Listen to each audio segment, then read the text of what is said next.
If you are receiving this transmission, you are the resistance.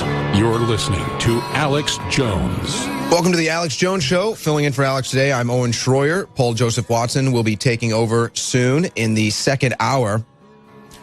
And if you want to talk about raw, unmitigated arrogance, you want to talk about feeling like you are truly above the rest of the population, truly beyond reproach, well, you look at Hillary Clinton saying, why aren't I 50 points ahead?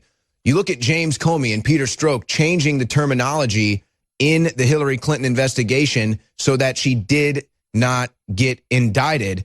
But this is something that seems to be infecting many Democrats, if not all, including Sheila Jackson Lee, who apparently thinks she is the most important person to ever step foot on an airplane. Here's a report from John Bound.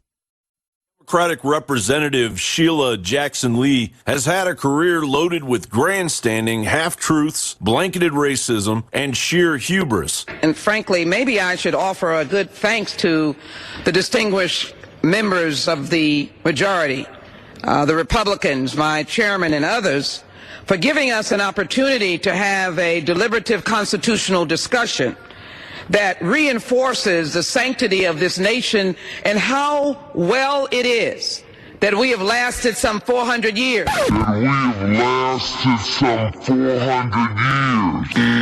Signers Hall, where we are right now, has 42 statues showing you the moment of the signing of the U.S. Constitution on September 17th, 1787. Operating under a Constitution that clearly defines what is constitutional and what is not. He is incompatible with the office and the leadership of this country. And yes, the idea that his continuous assault on women only compounds the fact that I would ask him, it's a job that he does not seemingly like, he needs to resign. This is a disgrace. Stop talking about foolishness. Be a leader and be the commander-in-chief and stop all of this. When are we going to get the kind of leader that is deserving of the American people? I am sick and tired of it. I want a president.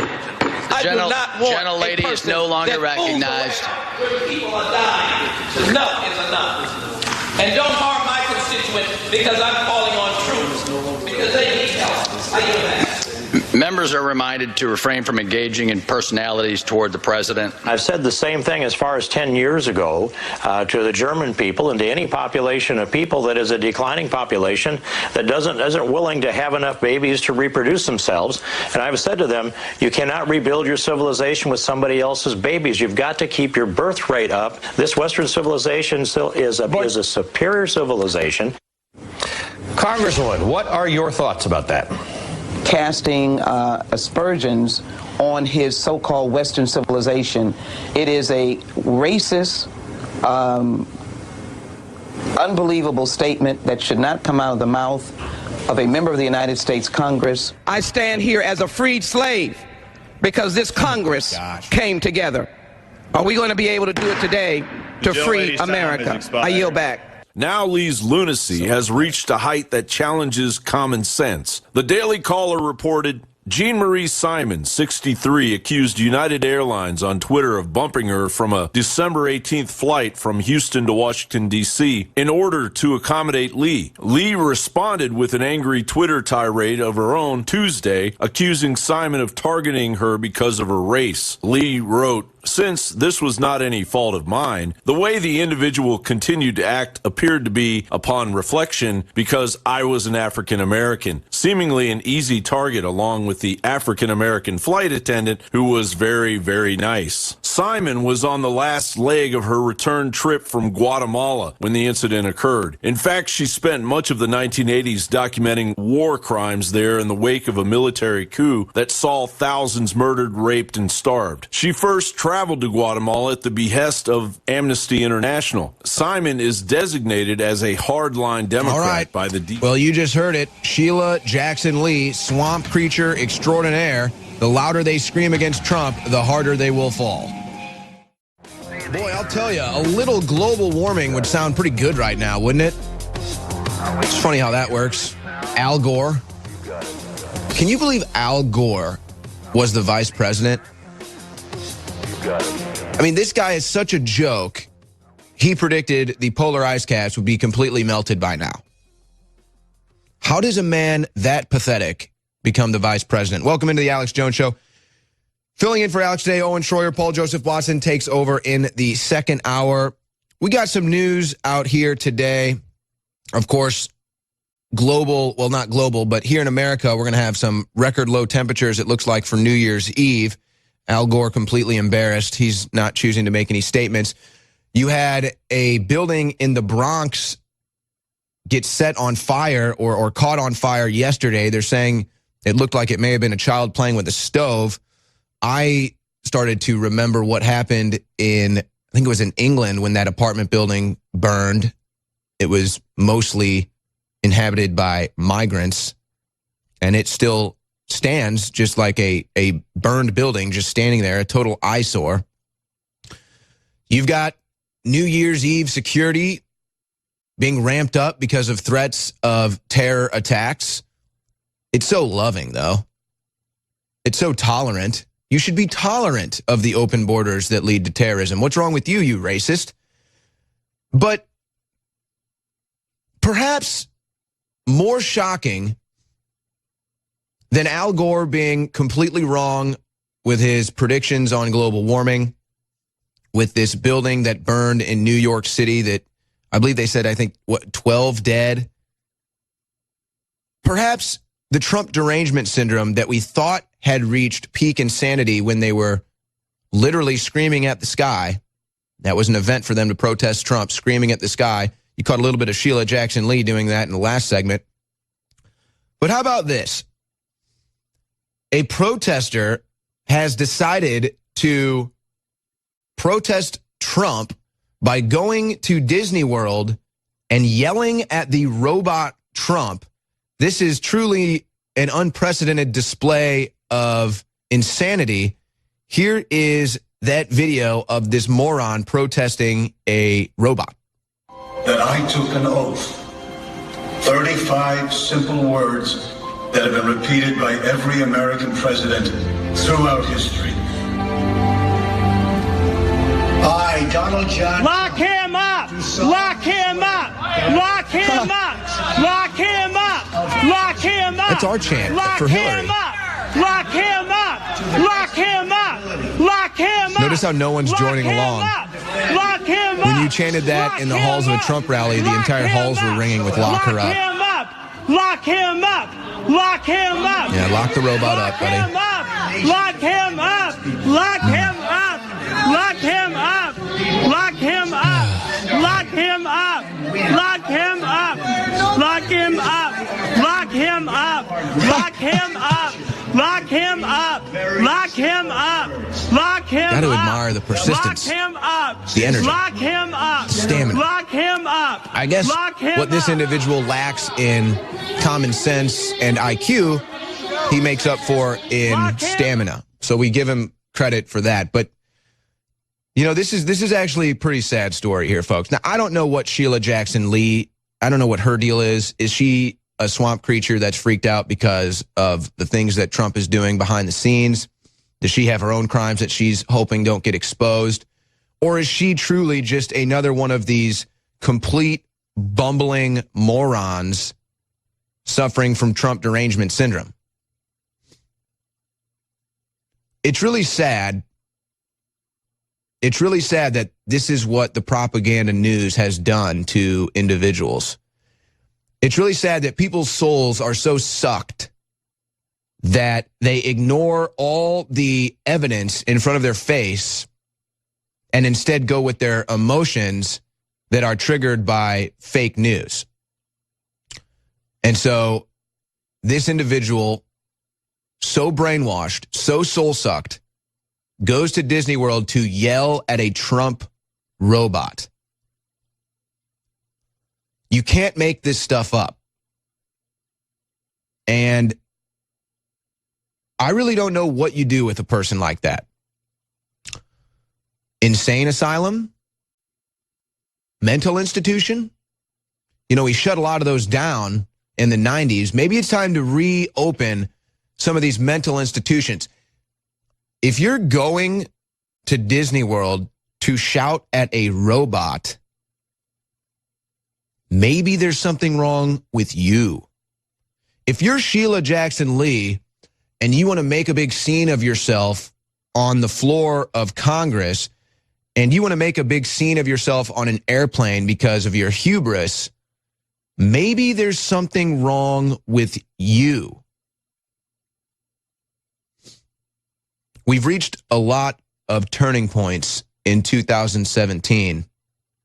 A lot of things where the genie can't be put back in the bottle. And I think another one of the things that we're going to see here in 2018 is just the continued of the Trump derangement syndrome, but perhaps even peak insanity levels, especially if Republicans gain seats in Congress in the 2018 midterms. Because just like these poor, soul-sucked, brainwashed zombies thought Hillary Clinton was going to win, and thus they freaked out, they threw temper tantrums, they cried, they screamed at the sky, they still protest Trump, they believe fake news like Russian collusion. Just like all of that, because of fake news saying Hillary Clinton was going to win, the same fake news is going to tell them that the Democrats are going to take Congress. The Democrats are going to sweep the 2018 midterm elections, and then their hopes are going to be blown back up that when they take Congress, they can impeach Trump. And when that fails, and when they're faced with the second harsh reality that everything they believed in was a lie, what are they going to do then? We've already seen Antifa get violent. We've already seen Black Lives Matter chant to kill police. What are they going to do next? And what is it going to take for the police, or again, I'm not kidding, maybe we need to reopen mental institutions. You see, there's a weird thing you can do with an individual who thinks that they're invincible. For example, look at food stamps. We've been talking about all these people on food stamps that feel totally entitled to food stamps. They feel like their family is your responsibility. How dare you expect me to care for my family? I need my food stamps. Just give me my food stamps. We played the clips over and over and over. You've seen the stories of someone's food stamps getting denied at the grocery store, and then they tear the grocery store apart. There's always something you can do to stop someone that feels invincible without actually having to do anything. This is all you got to do to stop that. You want to get food stamps? You're going to get drug tested. How much do you want to bet half of food stamp recipients would no longer receive food stamps? Either A, because they failed a drug test, or B, because they don't want to take a drug test. So it's the same type of situation. If you're going to go to Disneyland or Disney World and yell at a Trump robot and cause a scene, maybe it's time to lock you away in a rubber room for 24 hours. You start doing that, all of a sudden the Trump derangement syndrome will disappear. I just don't see how it gets any better, because 2018 is going to be another year of nothing but defeat for these people. They're going to be defeated in Congress. They're going to be defeated in the culture war. They're going to be defeated in the information war. And I guess it's bad that Trump cut our taxes. I guess it's bad that the stock market is reaching records. I guess it's all bad. Why would you want to get on the winning team? Why don't you just continue to hate America? Because to you, that's the winning team, even though you keep losing. No, we're not done with the liberal lunacy quite yet. A man yelling at a robot? That's just the beginning. Students support new Pocahontas policy. I wonder if that's named after Elizabeth Warren, allowing applicants to self-identify as people of color. Who comes up with this stuff? You ever wondered that? Whose brainchild is that? So I'm going to just go ahead and say today on air that I am a Zimbabwean transsexual. So welcome to the Alex Jones Show. My name is Owen Schroyer. I'm a Zimbabwean transsexual hosting the show today for Alex. And this is just part of the new Pocahontas policy here at Infowars, where you can identify as whatever you want. If you want to be a green badger, if you want to be an orange pumpkin, whatever it is, you just identify as that, and then therefore you are because, well, your feelings. But no, this is a serious thing. At Brown University, applicants will have the opportunity to self-identify as people of color during the application process. So again, I'm thinking that this is directly, we should call this the Elizabeth Warren policy, but the Pocahontas policy is just fine too. But here's the clip from Campus Reform talking to the students about this policy. I'm Cabot Phillips with Campus Reform. Today we're at Brown University, where a new policy was enacted giving students the ability to self-identify as people of color on their application process. What do students think of this new policy? Let's find out. The school is giving students the chance to self-identify, in their words, as whether they feel as if they're a person of color on the application process. Some people are calling this the Pocahontas policy because students can simply check something that they don't apply to. What do you think? You think it's a good thing or a bad thing? Overall, I think it's a good thing. I think this is a positive aspect. It's intended to create an atmosphere of inclusion and support diversity, and I don't see anything wrong with that. Including that would be a really great move. Hold on. Pause it. This is like,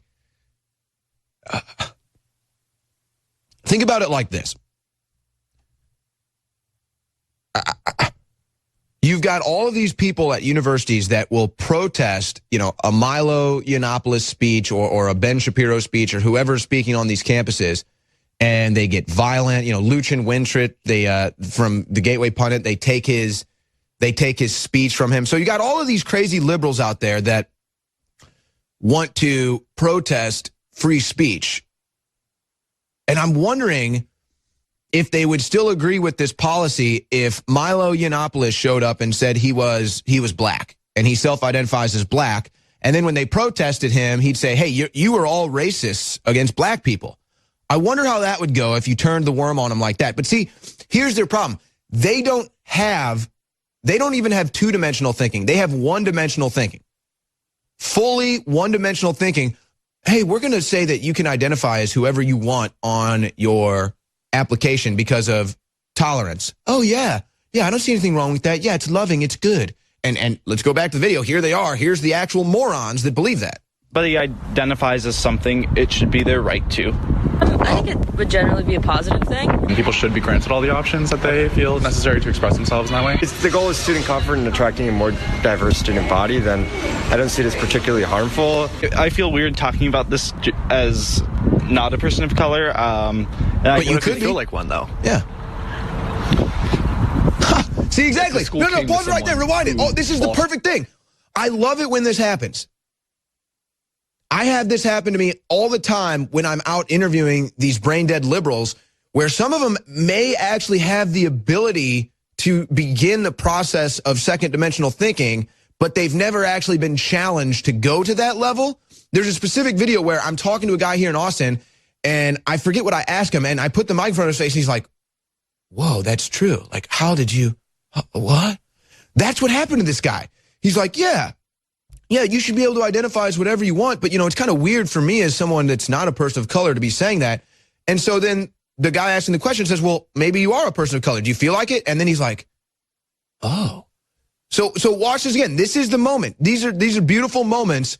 For the first time, this guy is at Brown University. Supposedly, these are bastions of higher learning.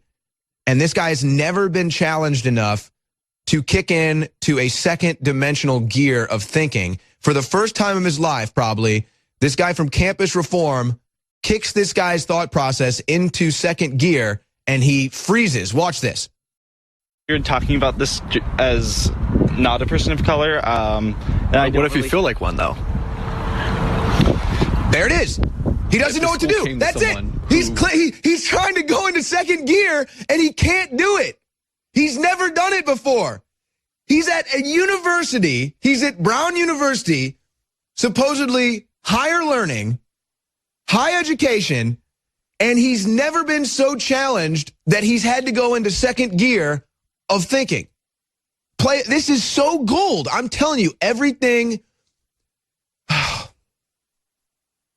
I just want these liberals to understand, man, we're not your enemy. We're really not your enemy, man, okay? We're not racists. We're not bigots. We don't hate people. We're just trying to get you to wake up. That's all. And I know it might be hard and it might be uncomfortable for you to actually have to think beyond your feelings and to kick into second gear and have critical thought. But I promise you, it is worth it in the end. Just play this gold for me one more time. I'm telling you, these students, these young liberals, have never been challenged at their universities to actually go into critical thinking and to go into second dimensional thinking, because it's all about their feelings. It's all about liberalism and tolerance and not offending anybody and not having differing opinions because that might offend somebody. And then here this student is, a campus reform reporter who's not even a professor at the university, for the first time ever causes his mind to go into second gear. One more time, watch this poor brainwashed student for the first time in his life have to kick his thought process into second gear. I feel weird talking about this as not a person of color. What if you feel like one, though? Brain freeze. If the school came to someone who falsely claimed to be a person of color and said, you're not, what if the person has said, I am, I identify that way? I mean... Here it is again! It's happening. This is incredible. To change my ethnicity. Okay, but why is it different than gender? Oh, wow. You know, that's a really good question. I think it's intended for those people that, I love this so want much. to identify as a person of color or whatever it may be. Is racial identity something that is fluid over someone's life?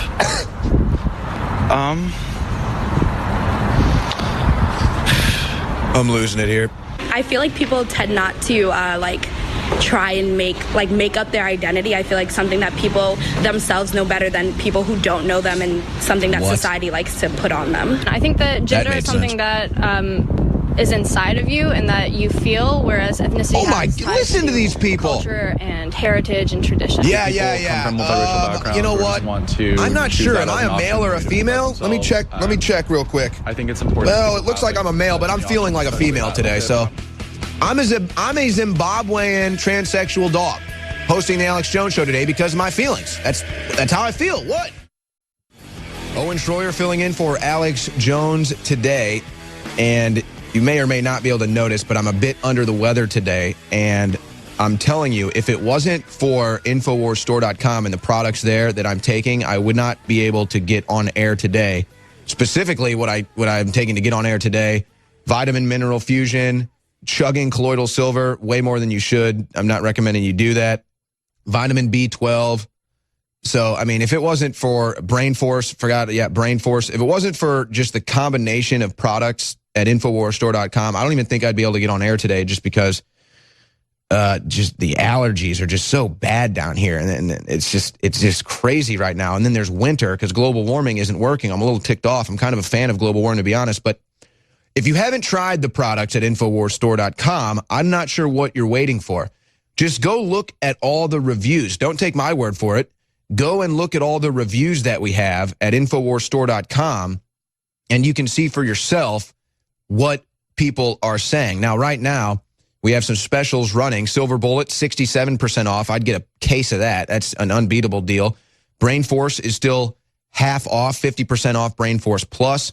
Our new product, Alpha Power, is 50% off. And I actually had a couple people tell me that they took the Alpha Power and they got nauseous. What I would suggest, if that is happening to you, is don't take it on an empty stomach, because there's a lot of supplements out there that if you take them on an empty stomach, they will make you feel nauseous if your body is not acclimated to certain nutrients getting in there, getting into your gut. So if you are experiencing that, I would suggest not taking them on an empty stomach. But just know this, that's because they work. These products are no joke. So 50% off Alpha Power right now.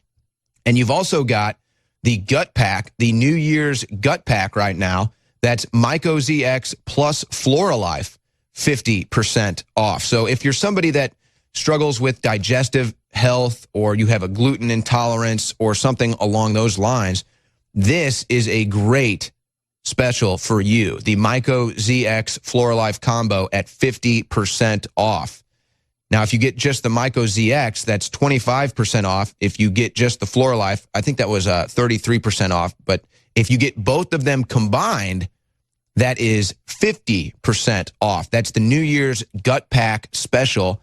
MycoZX and Floralife, 50% off. But, you know, one product that I'm trying to get far and wide with my friends and family is Super Blue toothpaste, because once you go Super Blue, you're never going back. And this is something that is a household item. Everybody needs toothpaste. Everybody uses toothpaste. Why not shop at InfoWarsStore.com? It's just like the other day I ran out of hand soap. And I'm thinking, oh, I need to go get some hand soap from the store. And then I remember, wait a second, we've got Emmerich's Essentials. Emmerich's Essentials at InfoWarsStore.com. All natural household products like shampoo, body wash, mouthwash, etc. It's all available at InfoWarsStore.com. So before you go shopping for your next list of groceries, check out InfoWarsStore.com, and I'll bet you find something on there that's a household item that you always need and you always use. And now you can shop with us and the good guys, fund this, help us grow, and support the Info War. And you know, Alex pays it forward, builds new studios, hires more staff, gets more live broadcasts, does more live broadcasts. So that's what happens when you support us at InfoWarsStore.com. They're going through Emmerich's Essentials. Look at all these essential oils they have. I know people that are really into essential oils, so why not go to InfoWarsStore.com and check out some of our essential oils. And again, don't take my word for it. Go to the InfoWarsStore.com. Look at the reviews for Brain Force Plus. Look at the reviews for Super Male Vitality. Look at the reviews for Silver Bullet, and you will see that these products are no joke, and they truly do work. Okay, in the last segment, we played the campus reform video where students at Brown University are looking at a new policy where they're calling it the Pocahontas policy. I think they're naming it after Elizabeth Warren, where you can just identify as whatever you want. So if you want to identify on your application as a Native American, like Elizabeth Warren did when she lied about it, then that's okay now. Which, again, this shows you how they don't have a second dimension of thinking, how they can't kick their thinking into second gear, because these are the same people that want to virtue signal all day long for minorities, virtue signal all day long to try to give them more benefits, and if you're white, you know, take a back seat. But they don't even understand. I mean, it's sad. They don't even have the second level of critical thinking to realize that this policy completely destroys their liberal policies catered to minorities, where they get all the advantages. Because now, if anyone can claim to be a minority, then nobody's a minority. But they don't get that. And what I was breaking down that I thought was so powerful, and then it actually happened again and again and again, and I was focusing on the first guy, but this is so illustrative. And I really want people that disagree with InfoWars, that think we're nuts, that hate Trump, that are these indoctrinated liberals, you really believe in a utopia. Again, we're not your enemy. I'm not attacking you. I'm just calling it as I see it. And I want to go back to this video that I shot in Austin, Texas. Actually, Harrison was my cameraman that day. Trump came to town to address Hurricane Harvey here.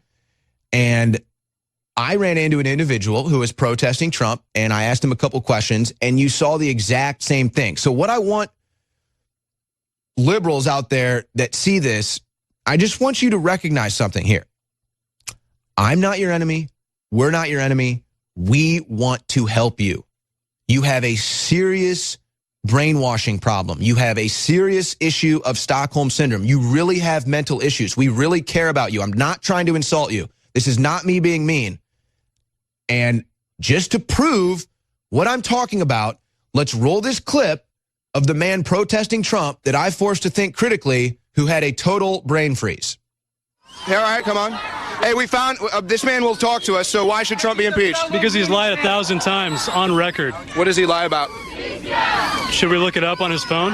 No, he's recording right now. But you're the one saying impeach the president. Yeah, because you're the one who wants to impeach him. I mean, I can impeach him myself. But you're out here with the impeach Trump crowd. Yeah, I would love to advance an impeachment agenda. You see this? Pause right here. You see this?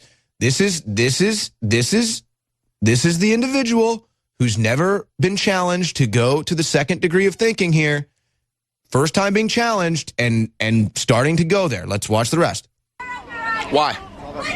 Because we've got a liar. I know, so it keeps coming back. So what did he lie about? Let's look this up. Okay.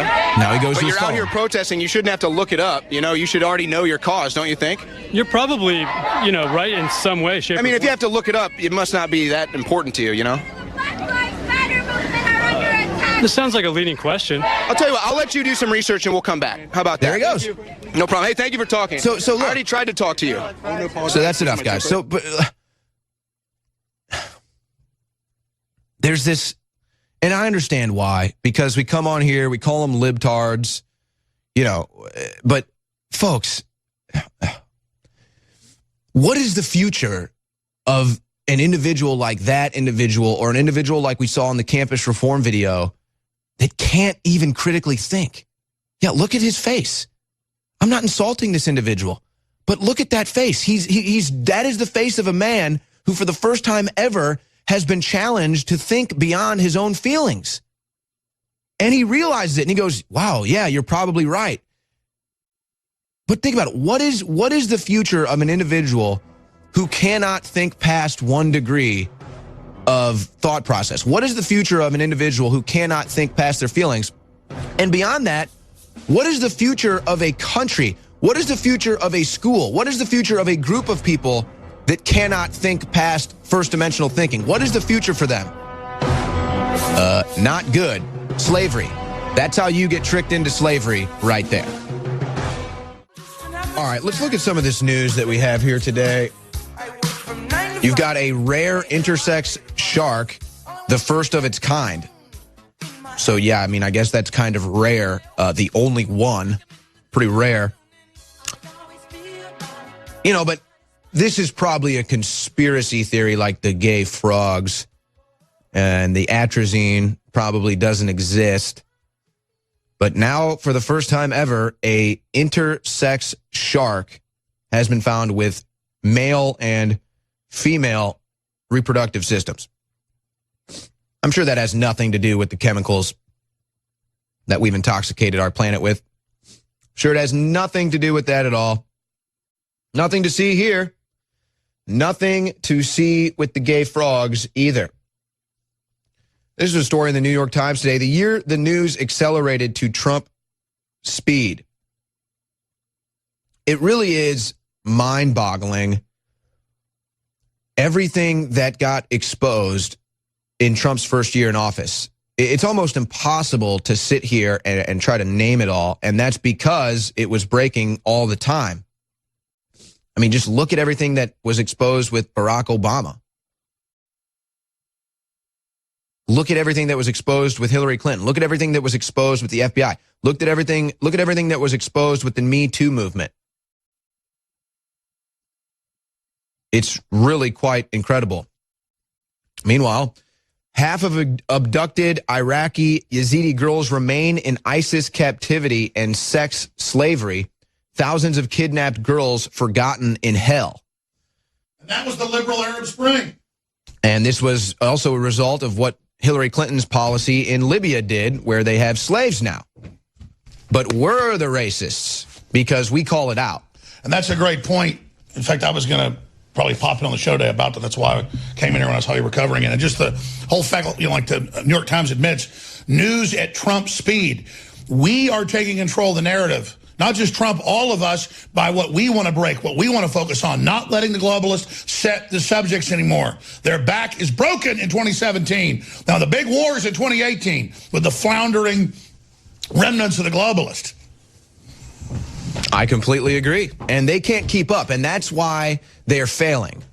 See, there is no one at the New York Times that could actually write a story where they have to do some serious soul searching and say, wow, you know, maybe all those negative stories we wrote about Trump were inaccurate, considering none of them really caught any headwinds. Meanwhile, look at all the momentum going against Robert Mueller right now, how it's been discovered that that whole thing was a witch hunt beyond a witch hunt, and that the same FBI agents that were trying to rig the election for Hillary Clinton, look at James Comey, look at Peter Strzok, are the same people that are now behind the Trump-Russia probe. Oh, but I'm sure that there is no bias there. But look at this victory for Trump. China offers tax incentives to persuade U.S. companies to stay. Folks, there is a geopolitical climate change happening right now. And you have to understand that what Trump did when he cut the corporate tax rate to 20% is he basically just kicked China in the groin. Because now China does not have a stranglehold on manufacturing companies coming in. So now all of a sudden, America gets this new boost to their economy. America gets this new boost of manufacturing companies wanting to come and do business in America. And that breaks China's will to dominate that sector, which is what they wanted. And so now all of a sudden, with this whole North Korea thing, China doesn't have as much power to wield as they had before when they could just dominate that and take all the manufacturing. But see, this is what the Democrats don't understand. But maybe they do understand, and perhaps they just want China to have the booming economy. They don't want the United States to have a 3% GDP growth every year. And in fact, I truly believe we will see, I mean, barring something catastrophic, we will see probably a 4, if not a 5% GDP growth within 1 quarter of Donald Trump's first 4 years in office. And I really believe that. And that's what you do to build your country back up. If you're an enemy of a country, what do? You attack their energy sector. You try to destroy their energy supply. Look at what Obama did to coal. Trump reverses that, brings coal back, GDP shoots back up. China's back's against the wall now. So, but I know that this is too complicated for the average, honestly, probably just the average person, but the average liberal has no idea. They couldn't even probably find China on a map, if you want to be perfectly honest. But then you have this story. Could the Dow hit 25,000 before 2018? It's flirting with it. I think right now it's at like 24,700, maybe. I'm not sure what it currently stands at. According to this story published this morning, it was at 24,800. Well, wow. President Trump, man, you know, he's not perfect. I'm not going to sit here and fanboy over Trump, but I mean, my goodness. Can you imagine if Hillary Clinton would have been president? I can't even imagine. I cannot even imagine. And you know, if Hillary Clinton would have won, none of this Weinstein Gate would have happened at all. None of it. Zero. Weinstein Gate would have never happened. Hollywood would have never been exposed. Because every tactic that they use to try to take down Trump, whether it be this Russian probe that's now been exposed as totally biased, and now even beyond bias with what appears to be traitors inside the government, you've got this Weinstein Gate where Hollywood gets exposed as a bastion of sexual deviancy and sexual assault. And, you know, you've got some people calling it both ways, like, yeah, okay, these powerful men in Hollywood were probably inappropriately abusing women, but at the same time, there were women in Hollywood that were glad to put themselves out there for a role or for career advancement. So it goes a little both ways, but this was the battle they chose because they thought it would come back and land on Trump, which it's not. It's not sticking. So again, they're just exposing themselves. A powerful person has been accused of misconduct at a rate of once every 20 hours since Weinstein.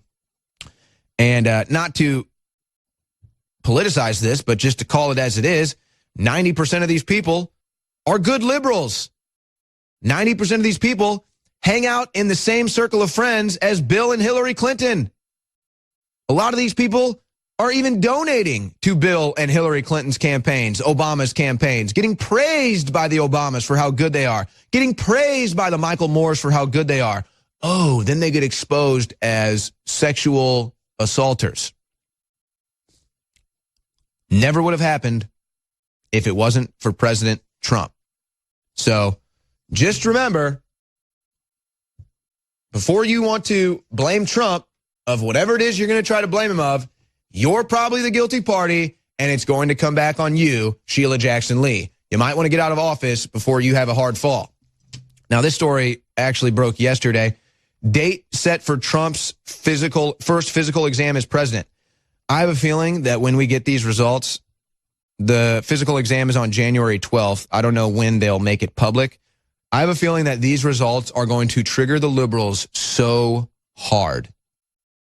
Now, this is actually going to be interesting because you know that they're going to try to spin this and say he's unfit, try to invoke the 25th Amendment, say he's unhealthy, he can't handle it. That's going to be the spin. And then if they release the reports and he's fully healthy, healthiest president ever, what are they going to do then? So this is just another liberal breakdown waiting to happen here when Trump's health is announced. Because honestly, I don't know how Trump does it. I don't know how Trump works so hard. I don't know how he sleeps 4 hours a day and is still able to do everything he does. It's really quite shocking to me. I could never do it. And I'm 28 years old. I couldn't imagine a 71-year-old man sleeping 4 hours a day and working his ass off. But then again, as far as I know, this is the only president of the United States that's sober. I've never heard of a president that never drank alcohol or never touched any drugs. Obama used to brag about that stuff. So, you know, maybe that has something to do with it. He's never intoxicated himself with drugs or alcohol. But that's just incredible, and I'm expecting that physical to be sterling and for the liberals to actually freak out as the mainstream fake news spin is he's unfit, he's unhealthy, he can't make it, we need to invoke the 25th. Then the health report comes out, oh, President Trump is one of the most healthy 71-year-olds probably walking planet Earth. Paul Joseph Watson takes over on the other side. This is the Alex Jones.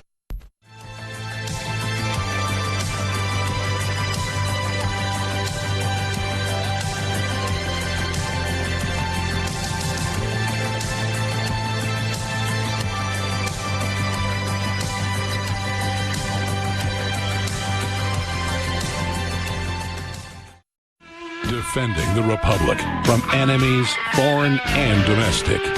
It's Alex Jones.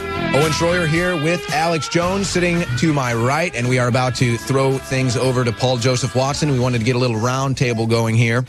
And I'll just start it with this, Alex. I have never been more patient in my life because it's like they've fallen apart at every angle. They've fallen apart at Trump-Russia. They've fallen apart on global warming. They've fallen apart on open borders. They haven't succeeded anywhere, Alex. We keep winning. And that's because no one ever really challenged them.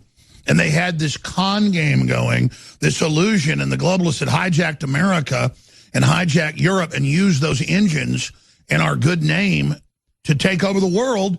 But ragtag groups for decades, going back to Barry Goldwater, right through Ron Paul, you name it, Ronald Reagan, when he was running for office, talked about the globalists. Because of that, and then the new media like Drudge Report and Infowars, and then Breitbart and others that came along later, we normalized covering globalism and the New World Order and what was really going on. They thought they would just use the power of the appeal to authority of MSM to just call us kooks, call us conspiracy theorists, but it doesn't work anymore. But they are going to counter-strike. I mean, 2017 has been an amazing year for awakening, but I agree with Paul. I think 2018 is going to be even more important than 2016 and 2017, and so everybody better be watching their six, and I think out on the offensive. Paul Watson, tell us what you got coming up today. Alex, we've got the news out of Germany where Berlin is setting up a safe zone, a cultural enrichment free zone, to protect women from migrant sex attacks. They don't say that directly, but obviously that's what it's for, given what happened 2 years ago in Cologne when up to 2,000 women were sexually assaulted by migrant men. Of course, the same thing happened the next year, that they had police out in force to prevent it, and the left said that that was xenophobic. So we'll see if it's xenophobic if these women run to the safety of these Red Cross stations where they can seek refuge from migrant sex attacks. We've also got the left being completely triggered by Trump tweeting about global warming. This continues to rumble on. They're claiming that he's saying you can't disprove global warming by citing the weather, despite the fact that that's what they do every single summer. Well, they even cite volcanoes. They even say volcanoes are man-made. Yeah, any extreme weather event, even if it's in a an isolated example, they say it's proof of global warming. If you try to do that against global warming, no, you're insane. You're anti-science. Wait a second. The insanity doesn't stop there. They blame migration on global warming. Yeah. They even say that migration is a result of global warming. They open the borders up. They say come in. They drive down the wages. They exploit the third world, implode them, write white papers admitting they're doing it by design. But then for public consumption, a dust storm, a volcano going off, an electromagnetic storm. It's all us, the humans. It's all our fault. What else is coming up, Paul? Well, we've got a new prediction of terror attacks that they're saying that the ISIS terror attacks are likely to increase in 2018 because they're being driven out of Syria and Iraq. Of course, the UK, along with a lot of other European countries, are deliberately allowing ISIS jihadists to return to the country. Not just return, rolling out the red carpet in some cases, giving them welfare, giving them housing. So, yeah, of course, the likelihood of terror attacks is going to increase if you import terrorists. I mean, it's a pretty simple equation there, isn't it? We've got MSNBC saying that Democrats need to run on an impeachment platform in 2018. That's all they're going to talk about. So, again, they've got no actual policy platform. Absolutely. All they've got is we hate Donald Trump. It failed in 2016. It's going to fail again. But they've got nothing else to go with. So that's all they're going to go with in 2018. Absolutely. All right. Well, Owen, great job co-hosting throughout the week. Kind of have this mixed deal. Most talk radio doesn't do that, different host over the show, but it's the Alex Jones Show. It's Infowars Live. The listeners all know who it is, the host. They love the whole crew.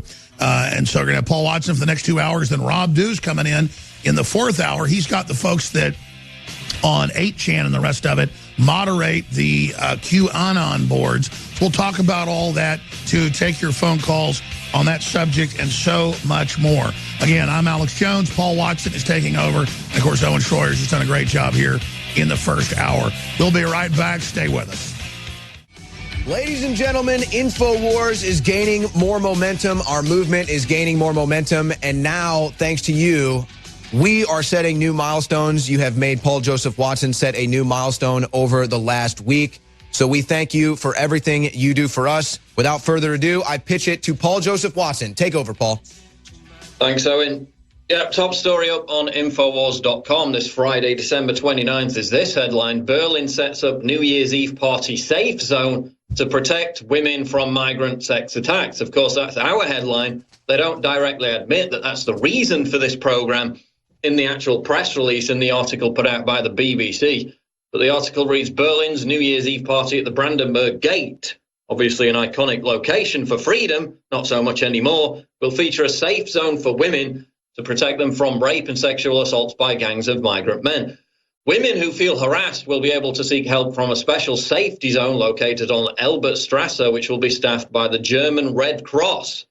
Now, remember, last year, the 1-year anniversary of the Cologne sex attacks, they had police out in force, and this is the footage you can see from the 2016 January mass molestation of women outside the Cologne Cathedral.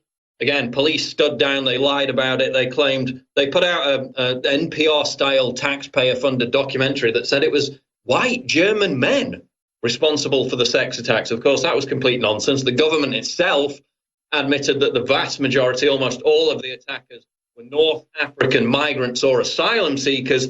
We're talking women being grabbed, sexually assaulted, in some cases raped. There was a woman who became pregnant after being pinned down and raped. She had to have an abortion because of this. Again, this is December 31st, 2015, Cologne sex attacks. They tried to cover it up. The year after, they had police out in force, and the left said, oh, this is so xenophobic. How dare you profile the precious Muslim migrants?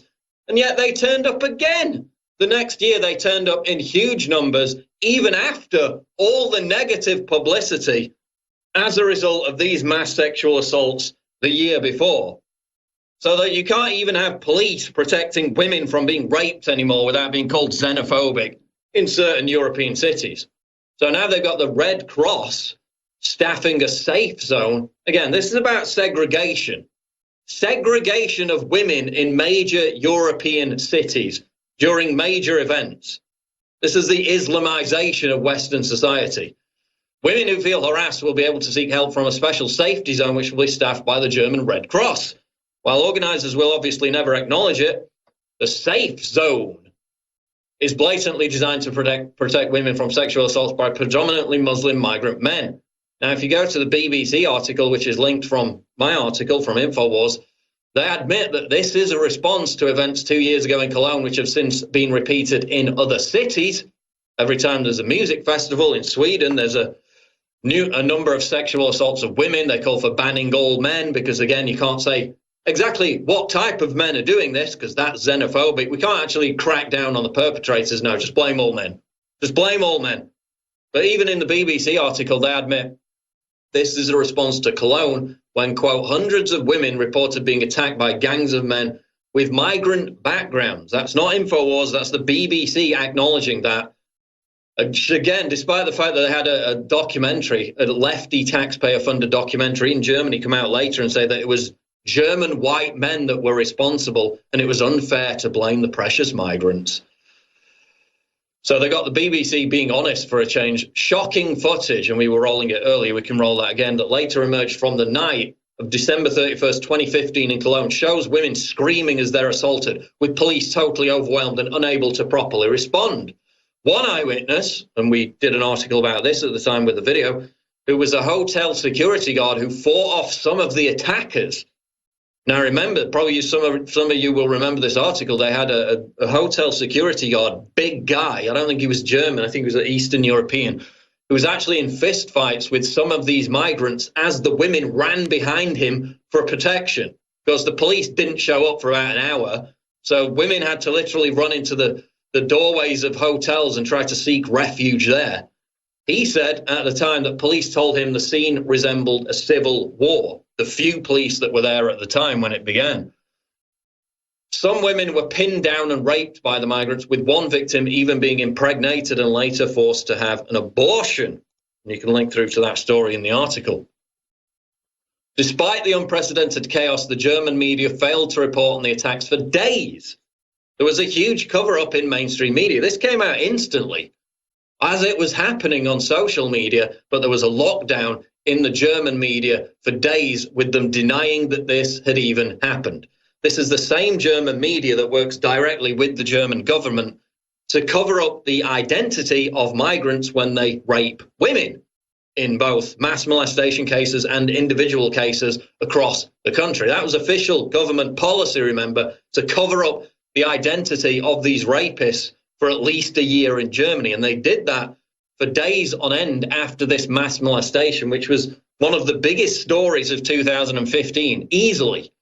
And yet they covered it up for days afterwards. Nobody even knew about it until this deluge of social media reports just became impossible to ignore. Police, German police, were ordered to subsequently remove the word rape from their initial report. Again, part of the cover-up, because at the time, Germany was being subjected to this great cultural enrichment experiment overseen by Angela Merkel, who now herself has basically admitted that it was a total failure, as have most of her government. Her approval rating is collapsing. The AfD, the anti-immigration party, swept into third place in the German election because of this completely failed policy that has seen German violent crime rates surge across the country. So they covered it up. They covered up Cologne. Cologne's pro-refugee mayor, you'll remember this one, Mayor Henrietta Reker, responded to the incident by trying to absolve Muslim migrants of blame and was derided for suggesting that women prevent further attacks by keeping them at arm's length. Just mob of 20 men surrounding you as a woman. Just keep them at arm's length. That's a solution, isn't it? Unbelievable. German Interior Minister Ralph Jaeger also asserted that conservatives who criticized the wave of migrants flooding into the country on internet chat rooms were, quote, just as awful, those were his words, just as awful as the migrants who sexually molested women. Absolutely incredible reaction from the German government. Deny, deny, deny, cover up, and then blame the people who are criticizing you. Blame the people who actually want to stop this from happening again. Despite virtually all of the perpetrators being asylum seekers and men from migrant backgrounds, and they had to admit, it took them about 6 months to admit it was true, but they did eventually. And the left came out and said, oh, but these aren't refugees. These aren't asylum seekers, although some of them were. These are people who've been in Germany for years. Oh, great. So these are the supposedly integrated migrants that are doing this. Well, great. That makes the problem even worse. What are you talking about? So after it was revealed, after they had to admit after about 6 months that it was mainly migrants, North African migrants, Germany's public broadcaster later released a documentary claiming the migrants were wrongly accused and that the real perpetrators were white German men. We saw this elsewhere in Germany as well when the crime stats came out. When it came out that violent crimes against women particularly were through the roof. And they did the same thing in Norway. They just said, oh, it's like Norwegian drinking culture that's responsible for this. Again, complete cover-up. Feminist groups in Cologne, you may remember this video, also responded by visiting the local refugee center literally the day after and handing out roses to some of the very same migrants who may have been involved in the attacks in order to apologize for xenophobia. So that was their first instinct. After, what was it, up to 1,000 women raped, sexually assaulted, groped. The local feminist chapter in Cologne, their first instinct was not to go on marches decrying this, demanding it never happen again. No, it was to go to the migrant center and give them flowers. and anyone who criticized this was bad. We're bad for saying this, that you can't sexually assault women en masse. We're bad. We're xenophobic. Give roses to the actual migrants, some of whom would have been involved in these attacks. Again, this is the fetishization of Islam, the alliance between the far left and Islam, and that's seen no greater than in Germany itself. Now, as I mentioned earlier, the following year, of course, they thought this was going to happen again. We'll get into what happened the following year. This is the Alex Jones Show, live breaking news at Infowars.com. We're live. It is December 29, 2017. As we edge closer to 2018, we're talking about a top story up on Infowars.com where German women in Berlin have been offered the use of safety zones during the New Year's Eve celebrations coming up here in a couple of days' time, ostensibly to protect them from migrant sex attacks. We've gone through the history. We pointed out that last year there was a huge police presence at Cologne and these other cities where, again, these migrant men turned up in their hundreds looking for what? A repeat of the same thing that happened the year before in Cologne when there were numerous sexual assaults, absolutely horrific rapes of women. That's now looking like it may happen again, potentially. So they're setting up these women safe zones to protect them from Muslim migrants ostensibly in Berlin. They're at the Brandenburg Gate, an iconic site. But again, I don't understand. We're told that Muslim migrants are peaceful. They respect women. So why do women need safe zones to prevent them from being sexually assaulted in major European cities? Doesn't make sense to me. Jack Montgomery tweeted about this story, Sharia by the back door, women-only party zones in Germany, women-only concerts in Sweden, women-only train carriages in Britain, that's being proposed.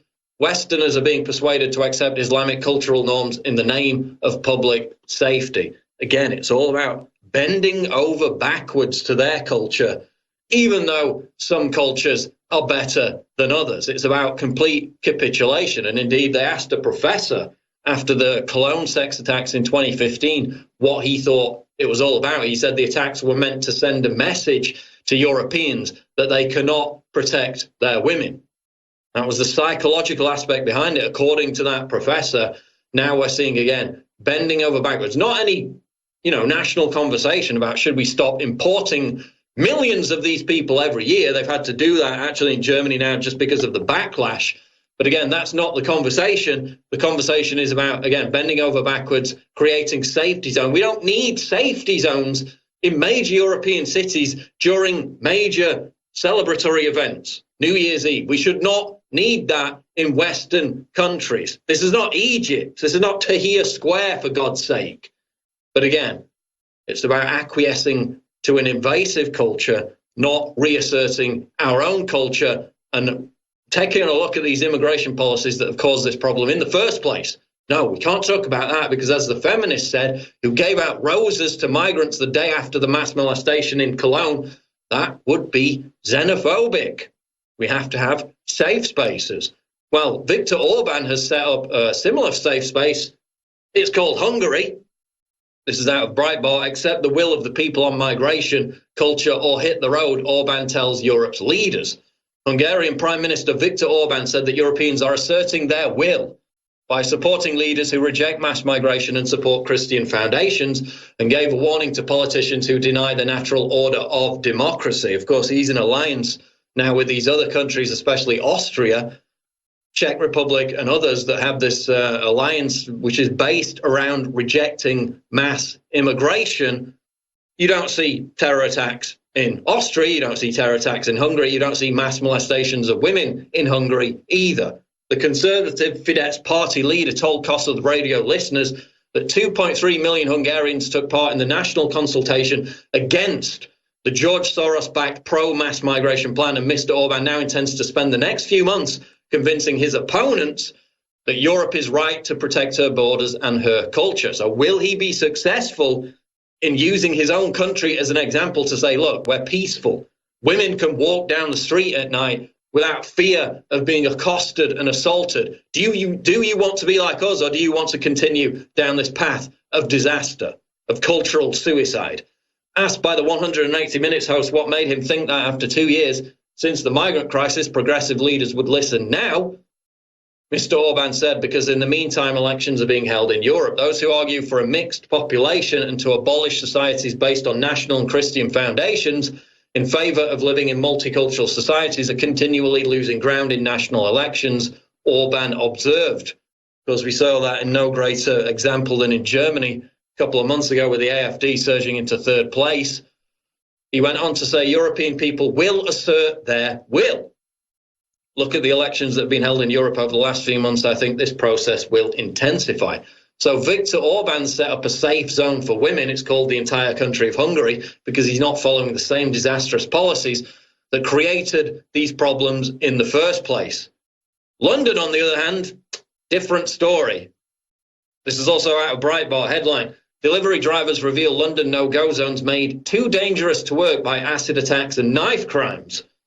Of course, we had postal workers in Sweden repeatedly a few months ago, and again more recently, come out and say, look, we can't do deliveries to certain no-go zones in Sweden, which don't exist according to the left and the media. You're a xenophobe, you're a bigot if you say they do. But the delivery drivers in Sweden are saying, we're not going to go here. The police are installing microphones on the streets to pick up the screaming of women being raped because they can't have police stations in the area because they just get attacked and firebombed. But again, it's all conspiracy theory. No-go zones don't exist. Well, delivery drivers have branded large parts of London no-go zones in which acid attacks and rampant knife crime have made them too fearful to work. Again, the no-go zones that they say don't exist. You're a conspiracy theorist, a xenophobic bigot if you say they do exist. The frequency of assaults using corrosive liquid in the city, officially the world capital of reported acid attacks, has left drivers choosing to take a big pay cut rather than braving dangerous areas of London at night. So this would be very lucrative for some of these drivers, but they're saying we're just not going to do this. It's too dangerous now. A quote, we used to work till 2 a.m. Now people are stopping before 10 p.m., one moped driver revealed to The Sun. After 8 p.m. or 9 p.m., we're not going to those dangerous places. Now they found out what exactly areas they refused to go to, and, well, imagine my shock. It was Hackney, it was Stoke Newington, boroughs which local MP Diane Abbott boasts are ethnically diverse, noting just 36% of residents describe themselves as white British. Another area described as one to avoid by the drivers is Bethnal Green in East London, which lies in the corruption-plagued Islamist-connected borough of Tower Hamlets. Again, where the white population's basically shrunk to about 30%. White British people are a minority in London across the entire city. These are the areas in which these acid attacks are taking place. Also named by the drivers were regenerated regions, such as Elephant and Castle and Stratford, the latter of which police say is hit by child sex grooming gangs. So again, you know, diverse, culturally enriched, lovely places to live. Sex grooming gangs, acid attacks, and the like. US President Donald J. Trump has previously called attention to some of the problems faced by Britain and its capital city as a result of mass immigration, especially that of terror attacks committed by Islamic extremists. And of course, what was the reaction to that? Well, the Mayor of London, Sadiq Khan, who calls London a beacon of diversity, said that Donald Trump was not welcome because he dared to tell the truth. We'll be back on the Alex Jones Show live in the next segment. Breaking news at Infowars.com. Don't go away. I want to finish up with some of the cultural enrichment news. I often say some cultures are better than others. Well, we have this headline out of The Independent. Pakistani woman gang raped on orders of village council after marrying man of her choice. Sounds really reasonable, that, doesn't it? A woman in Pakistan has been gang raped on the orders of a village council after she married a man of her own choice, according to local media. The alleged assault occurred in a district I cannot pronounce and won't even attempt to do so, near Faisalabad, less than 100 miles from Pakistan's border with India, the Express Tribune reported. Police have reportedly arrested 3 suspects, including 2 brothers, over the rape of the 19-year-old woman. The teenager said in a press conference her father had brought her back home after village council members promised the family could give her away in a traditional ceremony. Again, this is the culture we're importing into the West, and the left says it's so progressive. But the council allegedly kept her captive and allowed 3 men to rape her. Again, perfectly reasonable. The news channel reported she later escaped captivity. DNA testing reportedly confirmed she was gang raped. Her family have appealed to authorities to hold the council members responsible. But again, you know, maybe that's just part of their culture. Maybe we shouldn't be xenophobic bigots and say that gang raping women as a punishment for them wanting to marry the husband of their choice is a bad thing. No, we should be progressive. We should tolerate that, not just tolerate it. Let's bring it in. Let's start saying that the hijab is a symbol of feminism, even though the very first feminist groups in the Middle East tore it off in protest. Even though people in ISIS-occupied areas of Syria and Iraq, the first thing they do when they're liberated from ISIS is remove the hijab. No, it's progressive. We should tolerate it, not just tolerate it, but promote it. Now we have gang rape being sanctioned by local councils, and this has obviously been happening for decades in Pakistan. So why do you think when we import these people, they think it's perfectly fine to sexually assault women who don't wear the veil? But then let's fetishize the veil. Let's embrace it, which is what the left is doing. Let's have Barbie dolls released, hijab Barbie, to normalize it all, when this is the culture from which it emerges. Now, I've quoted Muslim reformists, people who are in a position to know and say, no, this is the modesty culture. The gang rape springs from the exact same well that the hijab does. But no, let's embrace the hijab. Let's exalt Linda Sarsour as the leader of the resistance, even as she tweets about removing the vagina of her critics, of Ayaan Hirsi Ali, who's been targeted to death, for death by Islamic extremists. Now, let's exalt those people. Let's buy hijab Barbie, and let's normalize all this. That's what the left wants to do. That's why they've allied with Islamists. That's why ISIS in its own manifesto said, hey, we broadly share the same goals that the far left in America does. They want to bring down America. They want to bring down the capitalist system. So do we. Let's recruit them. Let's give them weapons. That was in their own propaganda leaflet that they put out. We reported on it. Then you had, of course, the FBI field memo, which we reported on, where they said Antifa members were going out to Syria and other places and meeting with Islamic terrorists for training. That was an FBI field manual. We put it in a recent article about that subject. So that's why they're aligning, because they broadly share the same beliefs. And because I'm not talking about liberals, I'm talking about the far left, the militant Antifa types, broadly sharing the same goals, the destruction of Western civilization as Islamic radicals. So is it any surprise that they're glorifying, that they're embracing, that they're promoting this kind of modesty culture that leads to the gang rape of women by local council decree in countries like Pakistan? Some cultures are better than others. CNBC reports terror attacks are likely to increase in 2018 with ISIS and Al-Qaeda both still dangerous. The caliphate may be in ruins, but that doesn't mean ISIS is gone forever. Terror attacks are likely to increase in 2018 as the destruction of the Islamic State's physical stronghold in Iraq and Syria will strengthen its will to strike out abroad, experts say. ISIS will want to show that they're still in the fight and their followers remain as fanatical as ever, said Louis Sage Passan, a former British Army intelligence officer. The number of attacks globally will likely increase as the group switches focus from the war in the Middle East to international terrorism. Adam Dean, executive director of the counter-extremism think tank Quilliam, makes a similar argument. He said, quote, "We're going to see without a doubt more attacks in the West." Dean said ISIS is now more focused on revenge and warned against the false sense of victory that many expressed after the death of Osama bin Laden. So ISIS is losing its territory in Syria and Iraq thanks to Trump dropping bombs on them rather than leaflets, which is what the Obama administration did. So they're all making their way back to the European countries from which they emerged. And we're letting them in. We're rolling out the red carpet and say, by all means, not only come back in, but we'll give you welfare, we'll give you housing, we'll give you jobs. Meanwhile, people who've actually lived in Britain and fought for Britain in sporting events, patriotic people, are being deported. Oh, but if you're an ISIS jihadist, you could come straight back in. You know, Sadiq Khan says Donald Trump's not welcome, while literally, I think it's over 400 ISIS jihadists have poured back into the UK while we face this unprecedented threat, while we have jihadists roaming the streets. After 3 major terror attacks this year in the UK alone, now we have the highest proportion of ISIS jihadists being allowed back into the country. Absolute insanity. We'll be back in the next segment to talk about it. We'll also talk about what happened in Cairo today when more Christians were massacred by an Islamic extremist. This is the ideology that we're importing in the West, that the far left is embracing. It has to stop.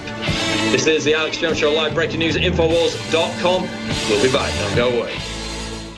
Let's dip back into a few news stories. I'm going to save the freak out over Trump's global warming tweet until the top of the hour because that's going to be a long one. Let's get into a few smaller stories right now. Gunman kills 9 in attack on Egypt church. Again, the Coptic Christians being slaughtered. This is barely even a news story anymore because it's become so prevalent. A gunman opened fire on a church south of Cairo on Friday, killing at least 9 people in the latest apparent jihadist attack on the country's Christian minority.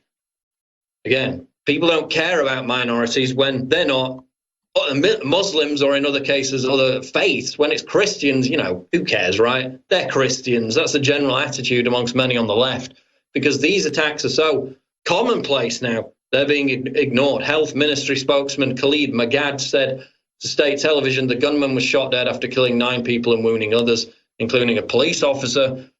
But the Interior Ministry said in a statement that the assailant, a wanted jihadist implicated in attacks on police, had been wounded and arrested.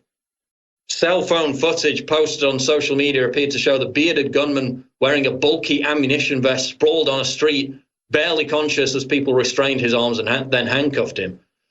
The Islamic State group's affiliate in Egypt has killed dozens of Christians in church bombings and shootings over the past year and has threatened further attacks against the minority.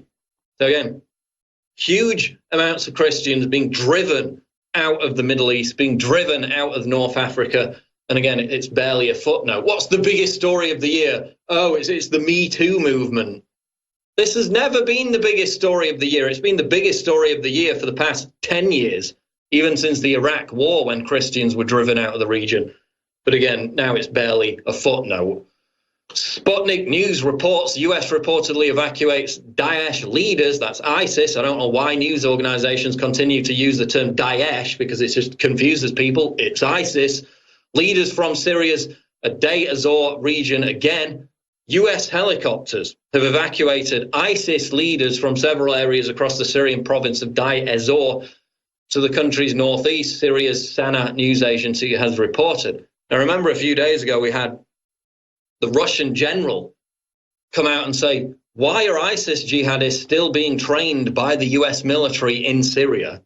You've got elements of the deep state, which Trump obviously has no control over, that still want to overthrow Assad as part of that disastrous regime change policy that Hillary Clinton and Obama were following. And in some areas, they're still training and protecting ISIS jihadists. Remember the whole, should we arm the Syrian rebels debate, when the Syrian rebels were in alliance were defecting to ISIS for years while that was still going on. Well, now it appears that they're protecting them. They're evacuating them. They're getting them to safety to get medical treatment. The article continues. Sana reported that according to residents, the jihadists were evacuated Wednesday and flown to safety in Al-Hasaka province, much of which is presently under the control of Kurdish and US forces. Sources said that several US helicopters had conducted low-altitude flights into the Al-Sad camp for temporarily displaced persons, landing near the Al-Hasaka Dam in southern Al-Hasaka province, bringing in terrorist leaders reported to have joined a new group of militants supported and organized by the US. So obviously they're going to label them something different than ISIS and say, these are the moderates, they're still jihadists. They're all jihadists. They're all in league with each other. They either fight each other to see who can control the caliphate, or they just defect to each other. And in some cases, it appears that the US elements of the deep state are still not only training, but protecting those rebels when they need medical treatment. In recent months, the Syrian government has repeatedly accused Washington of providing various forms of support for ISIS and other terrorist groups operating in Syria, including intelligence which allowed militants to attack Syrian army positions.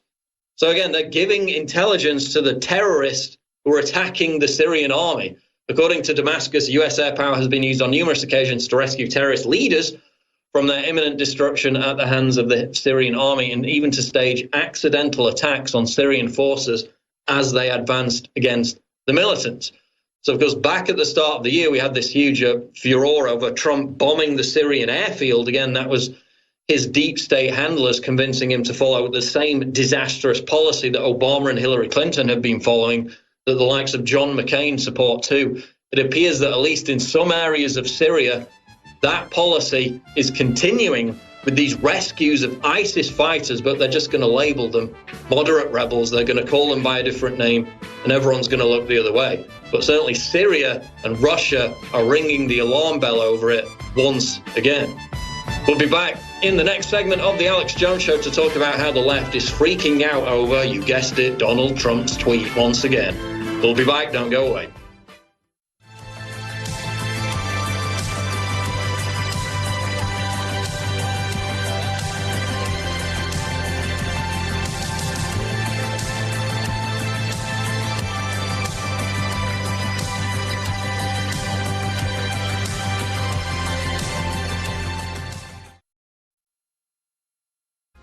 Live from Austin, Texas, broadcasting worldwide, it's Alex Jones. We are live, and once again, Donald J. Trump has trolled the left with one of his tweets and seized control of the news narrative. This headline is up on Infowars.com. Trump global warming tweet prompts mass triggering. President Trump's tweet poking fun at global warming alarmists has prompted a mass triggering with the blue check mark brigade once again losing its stuff over Trump trolling. Trump tweeted the following late last night. Here's the tweet from Donald J. Trump. He said, quote, "In the East, it could be the coldest New Year's Eve on record. Perhaps we could use a little bit of that good old global warming that our country, but not other countries, was going to pay trillions of dollars to protect against. Bundle up." Oh, you can imagine the seething, autistic screeching that immediately followed this tweet. We had a selection of those tweets in this article. And again, this is the overarching point. They use weather to prove global warming when it goes in their favor. Whenever we have a hot summer, whenever we have a heat wave, the left, the global warming alarmists, point at it and say, oh, look, this is proof of global warming. It's so hot. Trump does the same thing, but on the flip side said, look how cold it is. Maybe we need some more global warming. They say, how dare you? You unscientific bigot. How dare you claim that weather has any relation to long-term climatic trends? That's what they do every single frigging summer. In fact, you had Chris Cillizza from CNN tweet in response to this. He said, quote, by the Trump logic, a warm summer would be incontrovertible evidence that climate change is real. That's literally what the left claims every time there's a warm summer. They want to have their cake and eat it. Of course, they also claim that cold winters are part of global warming. They claim that mild winters are part of global, just any weather whatsoever, any kind of hurricane season, any kind of extreme weather event, whether there are few of them, whether there are lots of them. Either way, it all proves that man-made global warming is real, and you need to give us your tax money to sort it out. You need to give us those lucrative government grants over and over again. You need to pay those exorbitant, soaring electricity bills. Like Spain, look at Spain, for example. They had a green economy, all based around this pseudo-scientific fraud. 25% unemployment rate. That's what it resulted in. It resulted in a 50% unemployment rate for young people. They've got abandoned factories all over the country, crumbling, falling apart, and they're all reliant on green energy, which is largely useless. Like, it takes more energy to power a wind turbine than the actual energy you get from it.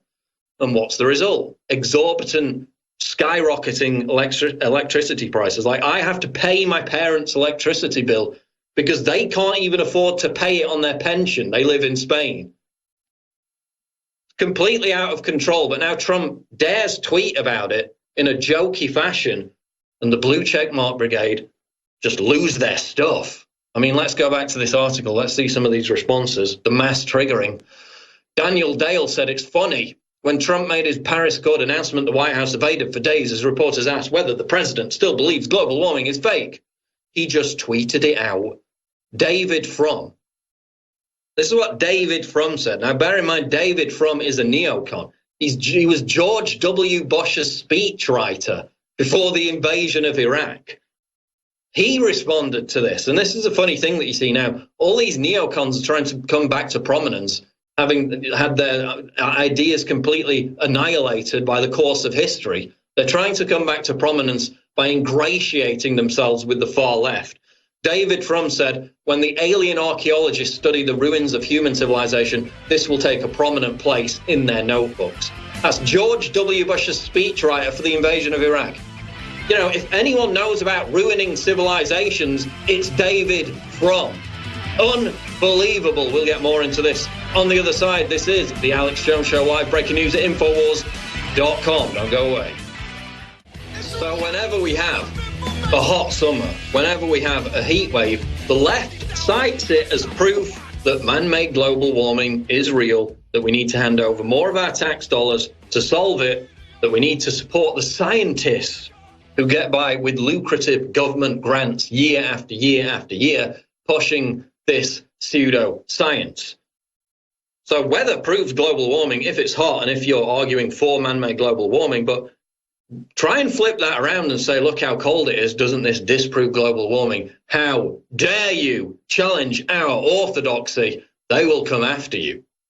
This is what's happening right now in the aftermath of this Donald Trump tweet. We have Al Gore, of course, who was one of the cult leaders for this entire ideology stretching back over a decade now. Al Gore came out and predicted over and over again that the North Pole would be completely ice-free.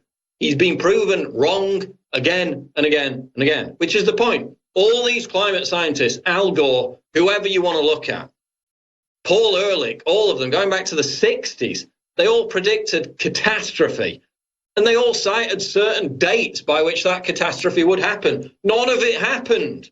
They were caught lying, deceiving over and over again. Why is anyone still listening to these people? I remember being a kid, being like 8, 9, 10 years old, and hearing on the news, oh, the north of England is going to be like the south of France within 15 years. Like complete BS. Obviously, you have minor fluctuations in temperature. You have big fluctuations in temperature, in climate, depending on the behavior, the activity of the sun. which is the biggest driver of climate. Even the UN's own reports, even their own bias reports, say that human activity is responsible for about 6% of temperature change over the course of about 100 years. And even those figures are skewed. We had the decline scandal, the whole ClimateGate issue, where they were caught changing temperature measurements to fit in with their doctrine. These are liars, these are deceivers, these are pseudoscientists. We have this article out of Gateway Pundit, and we flash back to this every year because he's been proven wrong every single year. 9 years ago, Al Gore predicted North Pole would be completely ice-free by today. 9 years ago this month, Al Gore predicted the North Polar ice cap would be completely ice-free in 5 years. Gore made the prediction to a German audience in 2008. He told them the entire North Polar ice cap will disappear in 5 years. In fact, we have a video of this, which we can go to in a second, where he made the same prediction in 2009 that the North Polar ice cap would be completely ice-free, would be completely disappeared, melted by now. It didn't happen. Let's go to this clip. This is from 2009. This is Al Gore. Here it is. Some of the models suggest to Dr. Maslowski that there is a 75% chance that the entire North Polar ice cap during some of the summer months could be completely ice-free within the next 5 to 7 years. Within the next 5 to 7 years. Again, that was 2009. So he said by 2016, 2017, the North Pole would be completely ice-free. In the summer, it would be completely melted. He said that for numerous different years as well. It didn't happen. In fact, at the end of the summer this year, we had this article out of Zero Hedge, inconvenient, record Arctic sea ice growth in September. So again, you've had the same thing for the Arctic, the North Pole. We've had expansions, rapid expansions in sea ice, depending, again, on the behavior, the activity of the sun. Yes, sometimes it shrinks down. Sometimes it rapidly expands. But again, we're seeing it again after this Trump tweet where they're all claiming, oh, that's the weather's not proof of climate change. Oh, but it is if we say it is in summer, because that goes in our favor. What's up with that, which is a scientific blog, breaks it down with a headline, record-breaking winter cold. Don't worry, the climate explainers have it covered. The article reads, does record-breaking winter cold cast doubt on climate predictions of milder winters? So again, remember, global warming was supposed to bring us milder winters. Could any weather or climate shift cast doubt on the dominance of that wicked little trace molecule, carbon dioxide? Apparently not, according to leading climate explainers. It's cold outside, but that doesn't mean climate change isn't real. That's a headline out of USA Today. So what happens if global temperatures take a real plunge for a sustained period? Don't worry, the explainers have that one covered as well. They've got everything covered. It's cold, it's mild, it's hot. Extreme weather events, no extreme weather events, they've got it all covered. It's all global warming. Whatever happens, just conveniently, it's all global warming. Shut up, don't talk about it. You're a denier. James Hansen. Now, he was on this whole Gaia train where they basically said that, you know, that part of the human population may need to be wiped out for the good of the earth. James Hansen, former NASA GISS director, published a paper which suggests global warming will trigger a short ice age in the near future. So if we get an ice age, that's also because of global warming and your sinful lifestyle. It's your fault for having too many hot baths, as Prince Charles once said while he lives in opulent luxury in mansions around the world. They've got all the bases covered. Global warming is an infinitely flexible, unscientific, unfalsifiable theory which can be stretched to accommodate any observation. Some climate scientists even shamelessly reject the very concept of scientific falsification with regard to the conduct of climate science. So no matter what happens to the weather, the climate explainers shamelessly cobble together an explanation which blames bad weather on your sinful lifestyle. It's all your fault, and whatever the weather does, that's proof of global warming. Whatever the observation, the climate explainers have their theory, their infinitely adaptable theory, which they claim is science. Warm weather confirms their worst fears. Cold weather is waved away. Whatever the observation, the explainers shamelessly adapt their theory. to provide an explanation based on their scientific theory, which cannot be falsified by any conceivable observations, even an abrupt plunge into a new ice age.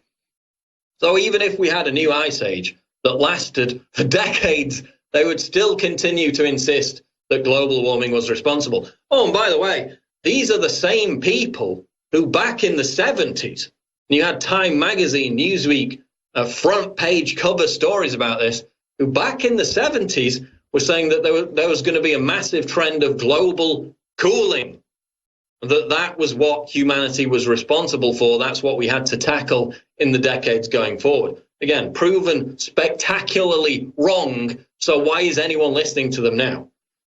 Look at this headline out of Sky News. Scientists predict mini ice age could hit UK by 2030. A mini ice age that would freeze major rivers could hit Britain in less than 2 decades, according to research from universities in the UK and Russia. You see a flashback headline where they predicted a global cooling back in the 70s were proven completely wrong.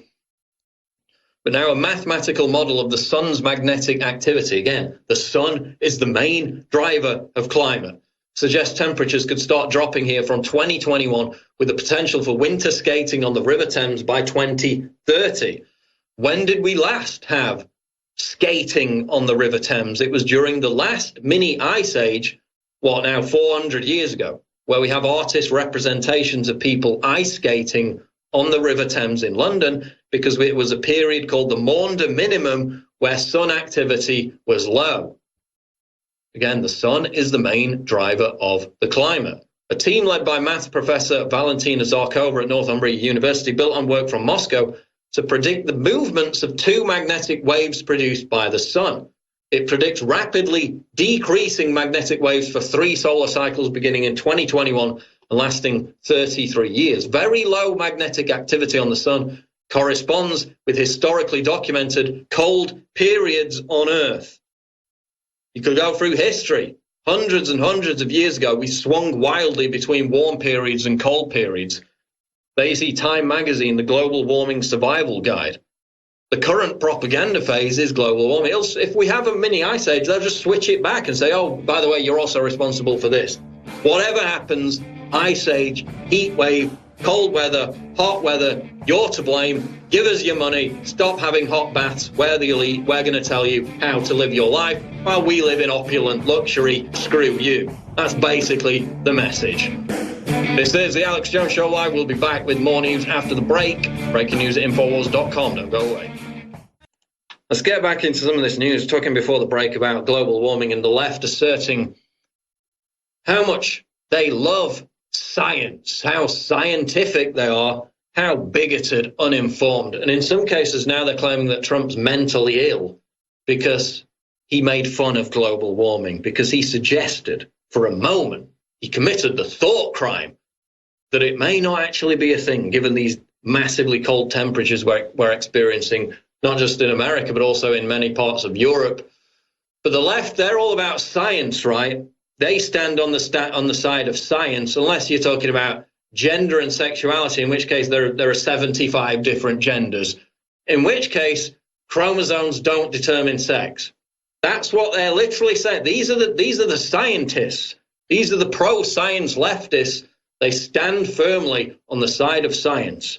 They're meticulous. They also say that chromosomes don't determine sex. Yes, this is actually a news story. Biology professor lectures state rep on sex determination stuff. A San Jose State University biology professor recently accused a Texas state legislator of being bigoted for tweeting that there are only 2 genders. How dare he? In case you forgot how many genders there are, that's the tone in which they tweet. Republican State Representative Briscoe was hit back, but the backlash was monumental after he attached a picture of the XX and XY chromosomes. He committed that particular thought crime. Describing herself as a geneticist, Rachel French, the professor, the biology professor, responded to the tweet with an extended harangue in which she impugned Kane's motives and derided his understanding of biology. This is what she tweeted. Bear in mind, this is a biology professor. This is who's teaching your kids right now. Quote, "Hey, geneticist here, you've disingenuously and for bigoted purposes oversimplified a complex phenomenon. She went on to tweet a few notes. One, sex and gender aren't the same thing. Again, that's their incredibly deluded argument that there are untold genders, that toddlers can be gender fluid. We had Lewis Hamilton, the Formula One champion, having to apologize for ribbing his nephew because he was wearing a princess dress. He said boys don't wear princess dresses. He was castigated. He was crucified. He was forced to recant for his thought crime.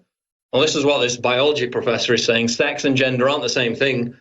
And two, chromosomes don't determine sex. She literally tweeted that out. This is a biology professor saying that the XX and XY chromosomes don't determine sex. The most unscientific, incredibly obscure thing you could ever say as a scientist. Chromosomes don't determine sex. But these are the people who stand with science. We're unscientific, ill-informed bigots for questioning global warming. They're scientific when they say chromosomes don't determine sex. These are the people who are teaching your kids. Absolutely incredible. Oh, by the way, Elizabeth Warren tweeted that she was all about the science. This is the woman who claims, of course, Native American ancestry. There's no evidence for that whatsoever, but she's all about the science too. Absolutely insane. Idiot protests Trump by yelling at his robot doll during Disney World show. This is one of my favorite headlines of the week by far.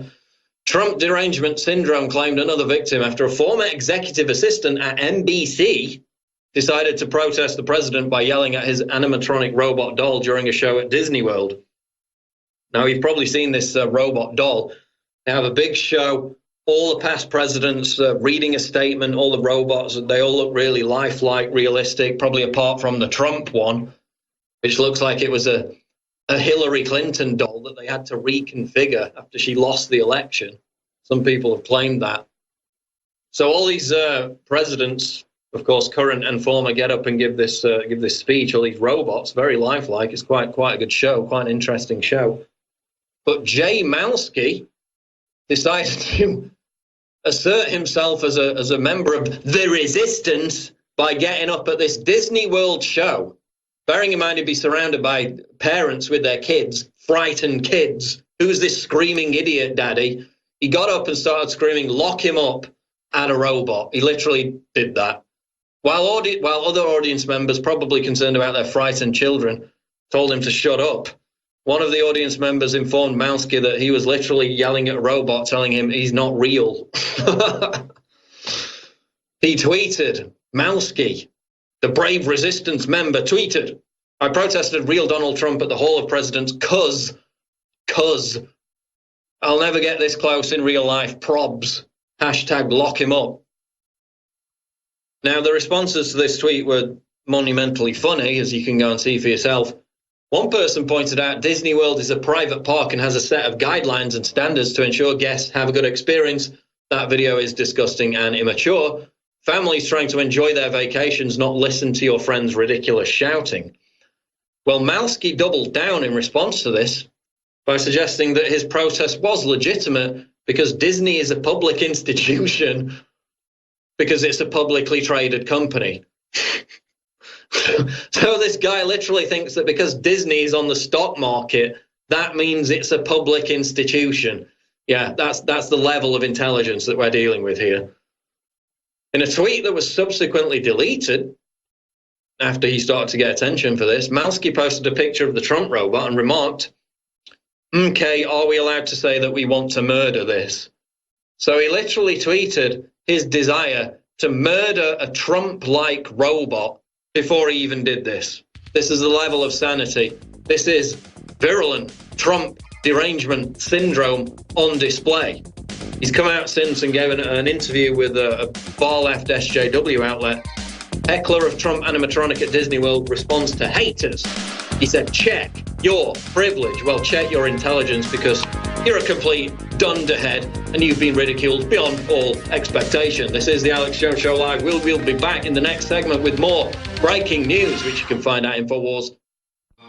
We are back live on the Alex Jones Show, getting right back into this news. Now, of course, a couple of days ago, we had CNN literally hiding in bushes to get footage of Donald Trump's golf swing, behaving like crazed buddy boiler stalkers, stalking their ex-boyfriends. Well, now we have this headline: CNN's quest for truth behind truck blocking view of Trump golf course stretches into second day.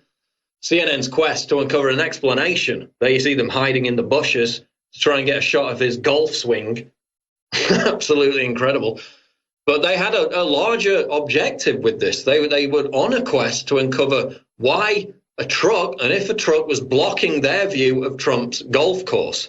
Well, this stretched into a second day on Wednesday, and once again bore no concrete answers, but rest assured, CNN's on the case.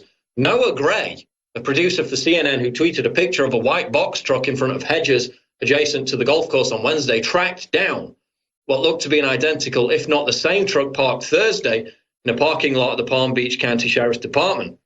When asked about the truck, again, this is an important national security issue, the Sheriff's Department told CNN it did not order the truck to obstruct the media's view of the president. Gray noted a spokesman for the department, Todd Barbera, reiterated that denial on Thursday, saying the management team didn't order the truck. So they were on it Wednesday, they were on it Thursday, no doubt they're still on it today. Was this truck used to block the media, the massive story that CNN's hot on the case of? CNN's John Berman, who sat in for Anderson Cooper on his 360 evening program on Thursday, said that the truck, which was in a lot behind a fence, was parked in such a way that they could not compare license plates. This is completely obsessive crap. Berman also said that where the truck was parked on Wednesday outside of Trump's golf course, only Sheriff's Department vehicles had parked there previously. This is how beset they are with every tiny frigging nuance of Donald Trump's life. It's ridiculous. The truck blocked CNN's view of the golf course one day after the network touted exclusive footage of the president hitting the links. Remember before he was even inaugurated, where Trump went to dinner with his family.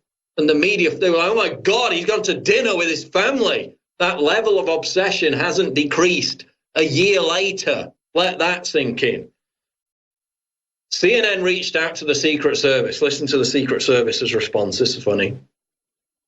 For comment on whether it had anything to do with the truck, the driver of which in the video could be seen blocking a view of his or her face. The Secret Service responded in a statement, quote, the USSS, Secret Service, is in the business of protection and investigations, not in commissioning vehicles to block the media's view of the president's golf swing.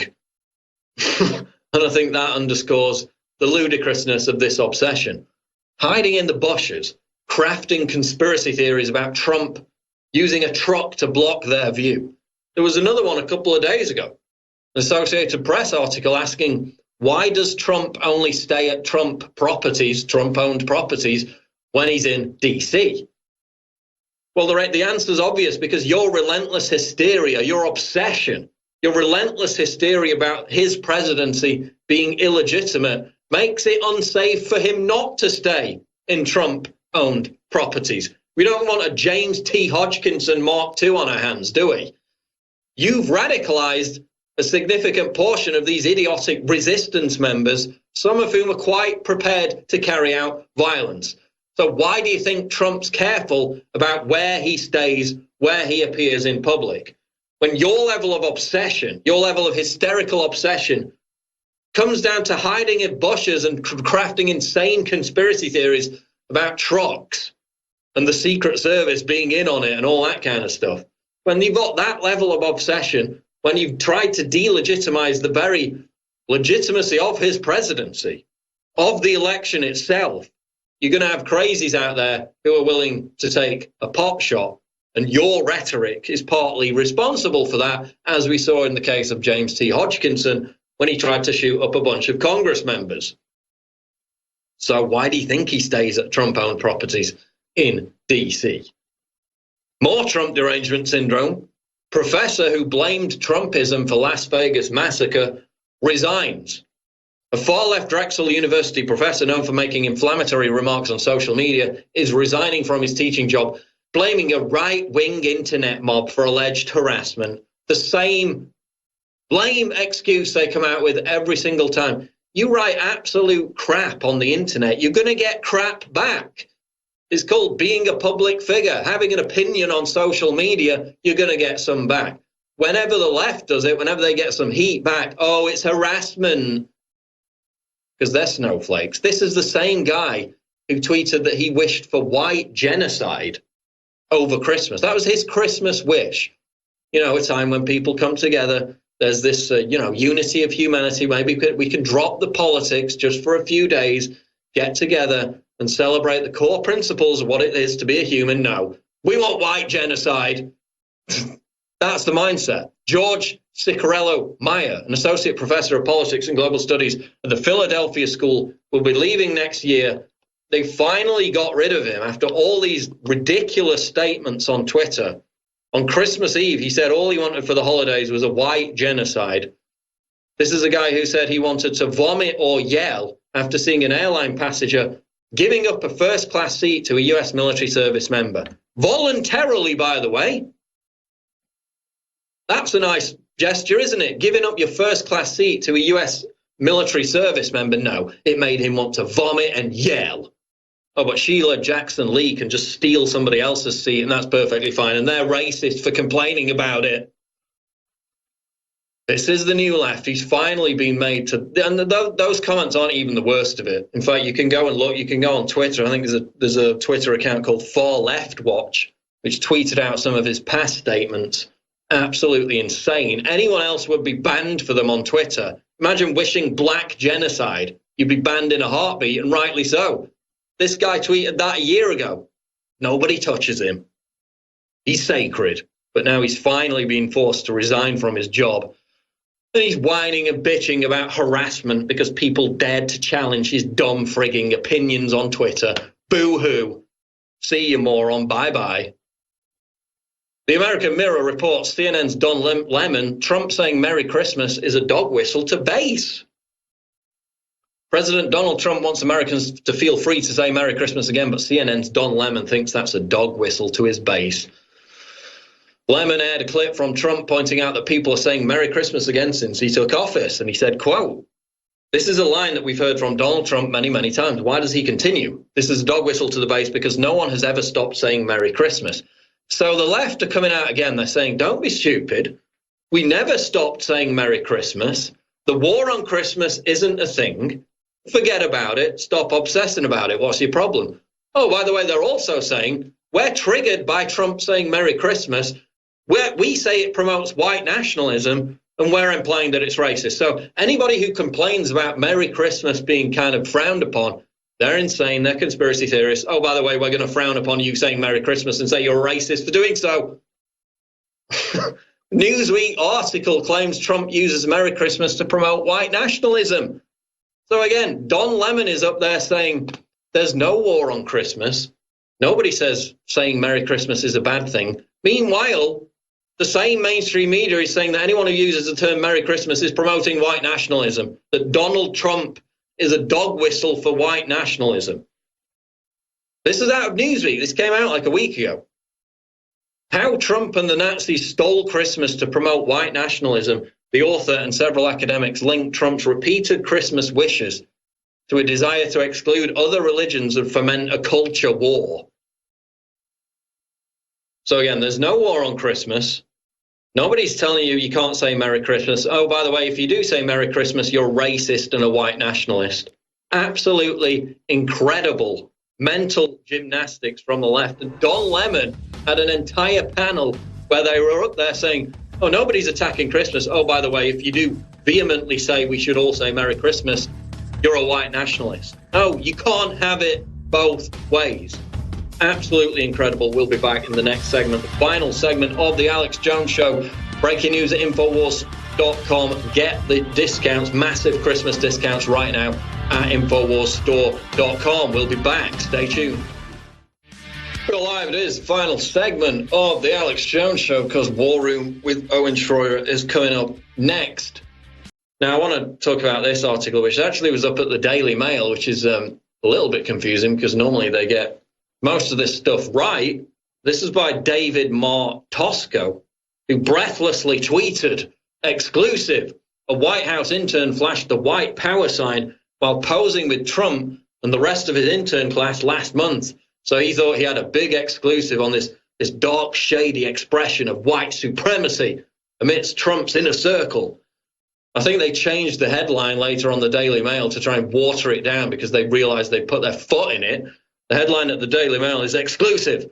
White power at the White House. Trump intern flashes alt-right symbol used by notorious extremists during group photo with the president.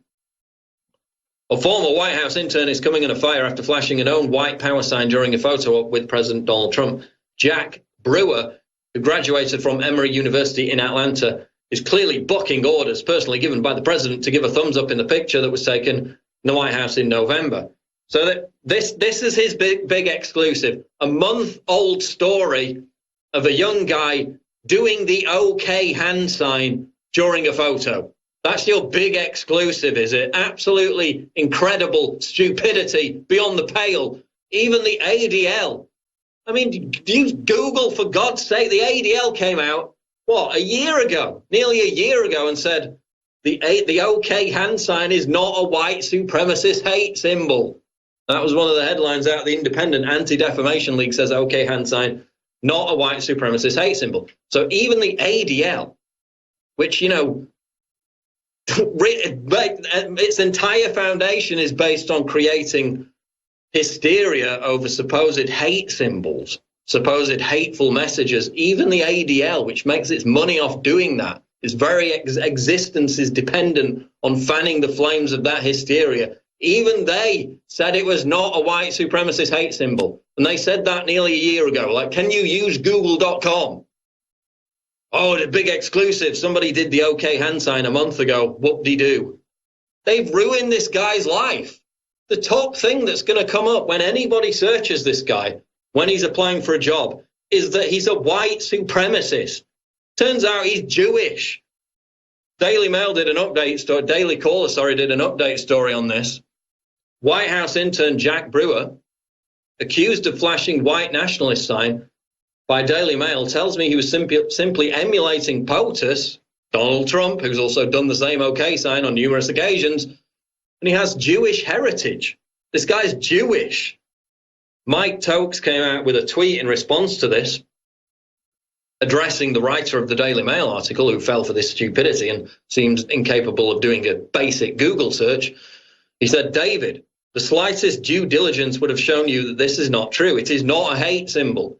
You've caused irreparable damage to this intern's reputation and future career prospects. Retract and issue an apology immediately.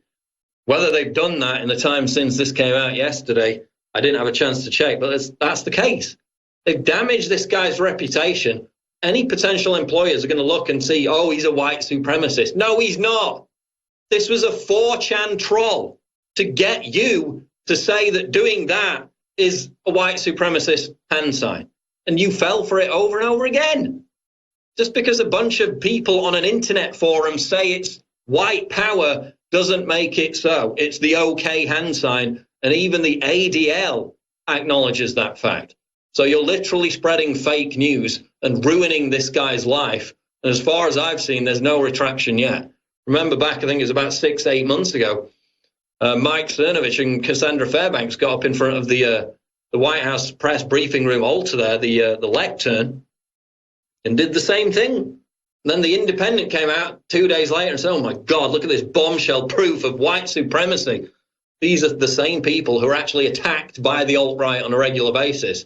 But no, they collectivize, they lump everybody in. They try to demonize Trump supporters by saying they're white, racist nationalists for doing that, the OK hand sign. This is fake news. This was fake news nearly a year ago, but they're still promoting it. They're still pushing it. They're ruining this guy's reputation. They're ruining his future career prospects. Stop being idiots and falling for every single frigging 4chan troll. It's quite simple. Moving on, MSNBC contributor urges Democrats to run on Trump impeachment. This was James Peterson, who was asked by Steve Kornacki, is impeachment part of the message for 2018 for Democrats? He responded, it absolutely should be. So again, the Democrats have no actual policy platform. They're running on being the anti-Trump party, even though that specific reason was why they lost in 2016. We should welcome this. Any Trump supporters should love this. They still have no ideas whatsoever about how to reach the middle and working class with actual policies. They're absolutely terrified that the Trump tax cut will resonate with people in the working and middle class, as it already is. What's their response? Oh, should we get an actual policy platform that addresses this, maybe cater to these people who voted for Trump for that very reason, because they've been abandoned economically? No. We're just going to continue autistically screeching about how evil Donald Trump is, about how we should impeach him. They've got nothing. They've still got nothing. It's not going to translate into votes. It didn't before. It's not going to do it again. Will they actually get a policy platform this time? It remains to be seen. Farmers markets are now racist, by the way, another thing you can add to the list.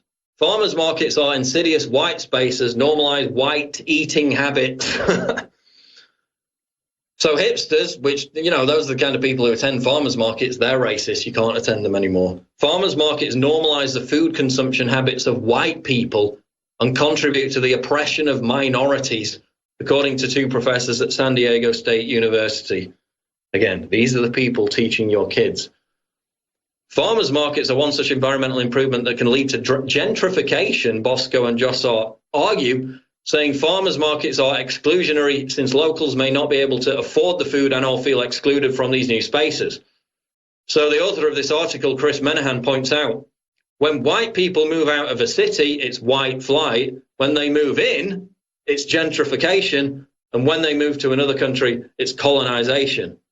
So basically, any behavior while white is racist. This social exclusion is reinforced by the whiteness of farmers, the professors argued. Whiteness of farmers markets and the white habitus that they can reinforce, the professors say, describing farmers markets as white spaces where the food consumption habits of white people are normalized. God forbid would you have something that caters to a certain segment of the population, as you would with Mexicans or black people. Now, it's okay for them, but white people, it's racist for them simply to turn up at a farmer's market. So white people casually eating food is now racist, another one to add to the list. Fitness coaches guilty of perpetuating fat oppression, professors warn. I can't figure out which is the funniest here. We've got a biology professor saying the X chromosome, the XY chromosome don't determine sex. We've got professors saying that farmers markets are racist. We've got other professors saying that fitness coaches, people in gyms who try to help people lose weight, are now perpetuating fat oppression.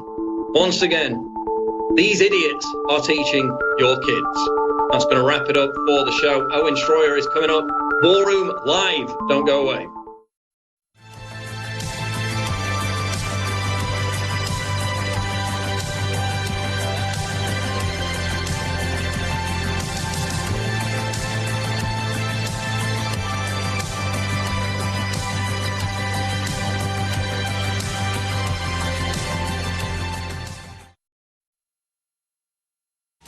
Waging war on corruption. It's Alex Jones. Welcome, everyone, to the 4th hour of the Alex Jones Show. This normally is called Overdrive, and I'm your host, Rob Dew. Thanks to Paul Joseph Watson and Owen Schroyer for sitting in.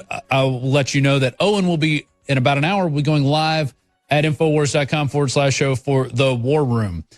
But for the meantime, I will be here.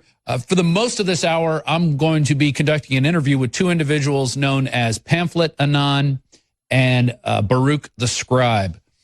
And these 2 individuals reached out to me. They're moderators on 4chan and 8chan and Reddit, and they mainly deal with cultivating the news that QAnon has been putting out.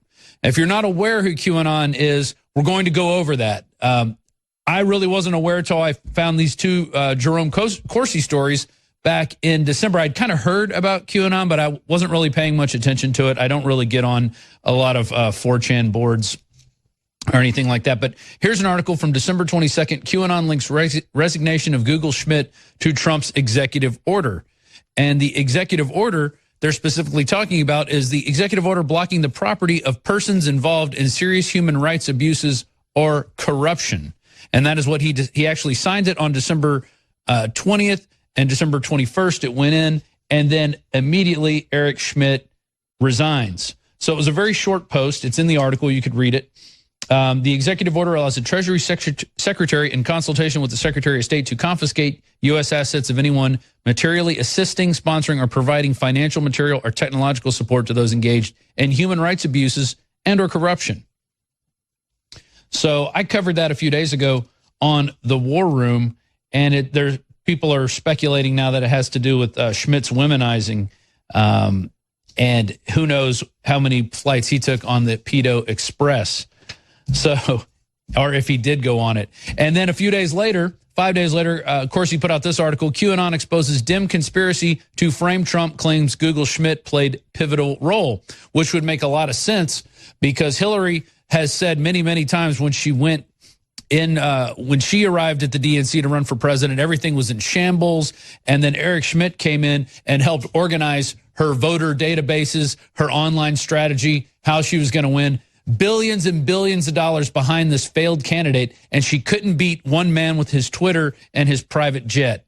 So what it shows you is the awakening that's happening. And so these two individuals that are going to come on that are part of Anonymous is really about, it's just another manifestation of the global awakening that really took place this year. It's going to turbocharge next year. We're already seeing the fall of mainstream media happening in real time. Every day something happens where we just take a brick from their facade. But let's go into this article. According to the cryptic narrative, Schmidt played a major role in Hillary Clinton's 2016 presidential campaign and in the subsequent conspiracy to promote the CrowdStrike analysis of the DNC email heist and the Fusion GPS dossier. So that may be one reason why Schmidt is getting out, and because he knows that his time has come. Also, shockingly, QAnon directly suggests that the heist of the DNC emails, including emails from the Hillary campaign chair, John Podesta, were an inside job by Seth Rich, an IT employee of the DNC, who became disillusioned with Hillary. Rich realized they were colluding against Bernie Sanders. We've talked about that. This is information I think most of our audience already knows. So shockingly, QAnon also claims Debbie Wasserman Schultz put out a contract to MS-13 gang members to murder Seth Rich. That would be bombshell if we were able to get bona fide evidence of that. At this point, it's just a claim on an anonymous board.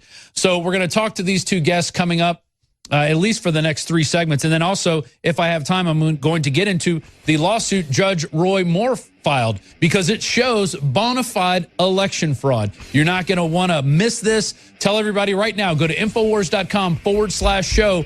We're going to start breaking open some bombshells. Thanks for watching. So just a quick show note to the crew in there. I didn't have much time to talk to them before I came on. From time to time, I'm going to be referring to things on my computer, and feel free to go to it. And I also want to show my menu bar so people can follow along at home, because we're going to be jumping between Reddit and 8chan posts and jumping all over the place. And if you haven't been into this culture, it can get a little confusing. My two guests are going to say you should lurk instead of post and ask questions. Just kind of watch, and you'll see how things play out. But if you go to reddit.com/r/CBTS_stream, it will take you to a sticky post that went up this morning by Pamphlet Anon, basically talking about this information. And if you want to post things on here, this is a good place to post your information that you have. What we're trying to do here is to reach out to patriots out there who might not be aware of this system set up. Because when I was talking to the two guests earlier today, they said we wanted to start doing these to get people to come out and bring out more information, help connect more dots, because they're only interested in the truth. They're not getting paid to do this. They're doing this as volunteers. But there it is. CBTS stands for Calm Before the Storm. There's also a CBTS_stream/wiki/FAQ, which also has basically a primer if you need more information. And then somewhere in this also there's this this Anon file, which is basically everything Q has done, and it's about 500 pages long. It's a PDF, and I'll be referring to that from time to time. So there you can see the Calm Before the Storm, CBTS. When you see that, that's what it stands for, Calm Before the Storm. And I'll go to Pamphlet first, And where do you want to start with this? Why is QAnon so important to where we're at today in this global situation we find ourselves in, with Trump coming in and really taking it to the globalists? Okay. Well, first of all, hey, how you doing, man? I'm doing great. Thanks for joining me. Awesome. Yeah, thank you. Okay. QAnon is important, I think, because one of early on in his posts was that this is going to be the biggest intel drop in all of world history. And I think that's absolutely true. This is far bigger than it's far bigger than anything that's come before. It encompasses so many different, many different groups of people in power that it's just mind-boggling. And the things that he's revealed are just it's shocking to people. What do you think the biggest bombshells that he's dropped so far? Mav, what do you think? Or Baruch, excuse me. Hey, Rob, great to be on your show. Hi, Baruch. Yeah, it's terrifying. It's the fact that the world is run by Satan worshippers, which Alex Jones has been saying for decades. Mm-hmm. So I think if you've been listening to Infowars, then you'll know this already. It's just we've had confirmation now from this individual who is obviously one of President Trump's right-hand men. And I will say this: I'll go back to the top of this PDF. If you download it, it's fairly large, but I think it's worth it. And one thing that's great about this is it takes everything offline. There's a picture. One of the first Q posts is a picture of Trump and Stephen Miller. I believe Kushner's in here, and they're all giving the thumbs up. And if you follow the thumbs, it makes a Q, which I think is that was his first sign to come out. But this is also a picture inside Air Force One. And I mean, to you guys, what does this prove to you, that this guy is deep inside Trump's inner circle, or is he one step removed? What do you think? That picture, man, I think is just more like a funny. You can't really draw any firm conclusions from that, but it's definitely interesting. Q, isn't it? And also another point with that, the file name of that image, I believe, had the words "do it Q" on it, which is just it's great. But there are a lot of other things that came up after that picture that really do prove him to be what he says he is. Right. Now, his first post was on October 28th, so he hasn't been posting for that long. Barely, I guess today would be 3 months, or actually yesterday was 2 months. I'm sorry, 2 months. That's right. His first post was talking about Operation Mockingbird, and Hillary Clinton's going to be detained, not arrested. And then we've seen Hillary Clinton wearing a boot, which some people claim she's hiding an ankle bracelet, one of those ankle bracelets that don't allow you to leave your general area, your country or whatever. Where do you think that lies? And I know that's kind of speculation at this point, but then we'll get into some of the hardcore things that we can prove. Baruch, you want to take it? Yeah, Rob. So the way Q has been leaking has been really interesting. What he's done is, most of the time, he's been asking questions that basically answer themselves. So if you've got that PDF in front of you or the map, he'll fire off a whole lot of questions. Was the election supposed to be rigged? Did good people prevent the rigging? Why did POTUS form a panel to investigate? I'm just reading Q's 12th post here up on the web. Why is POTUS surrounded by highly respected generals? Who guards former presidents? So what he's doing is he's giving us background information directly, because of course, the next question answers the previous question. So he's giving us information which is very difficult to pick up via semantic analysis through surveillance. Software is pretty bad at that at the moment. But what he's also doing is giving us riddles that we need to solve, so that we can then dig deeper and find out what is the truth behind what he's leaking. Right, and in this first post, at the very bottom. So he's got Mockingbird at the top. Then he has Mockingbird 10/30/17, which would have been 2 days later after he made this post. He also is talking about Soros's money. Why did Soros donate all of his money recently? Why would he replace all of his funds in a RC? What does RC stand for? Sorry, man. Which post are you looking at? I'm looking at his first post, October 28th, the very first one. Yeah. Right, the very first one. What? Where is HRC? Is that what you're asking me? No. RC. He just says RC. Why would he place all his funds in a RC? And then yes, it's at the very bottom. Registered charity, I believe. Okay. George Soros transferred his personal funds into his Open Society Foundation. Right. Obviously, a bit of a panicked move to try and protect it. But, yeah, I don't think it's going to work. And so you think he might use this executive order to go after George Soros as well? I think he already has. Okay. Now, you were telling me earlier that there was a post that it took you a month to figure out what he was saying in it. What page number is that post on? And we'll go to it and we'll show it to everybody. Oh, wow. That is a little bit tricky. I tell you what, Rob. I tell you what the most spectacular example for me is. Okay. Is the Lord's Prayer. Q on November the 15th. Dropped some information for us in his usual style. So he begins by, as usual, asking a whole lot of questions. Who financed 9/11? Who was bin Laden's handler? Why were the clowns in America tasked to hunt, capture, kill Osama bin Laden? Right. Why not military intelligence? If we found Osama bin Laden, blah, blah, blah. So he asks all these questions. And then, Our Father, who art in heaven, hallowed be thy name, thy kingdom come. He writes out the Lord's Prayer. And, yeah, I don't think we really even noticed that. And so that's now November the 15th.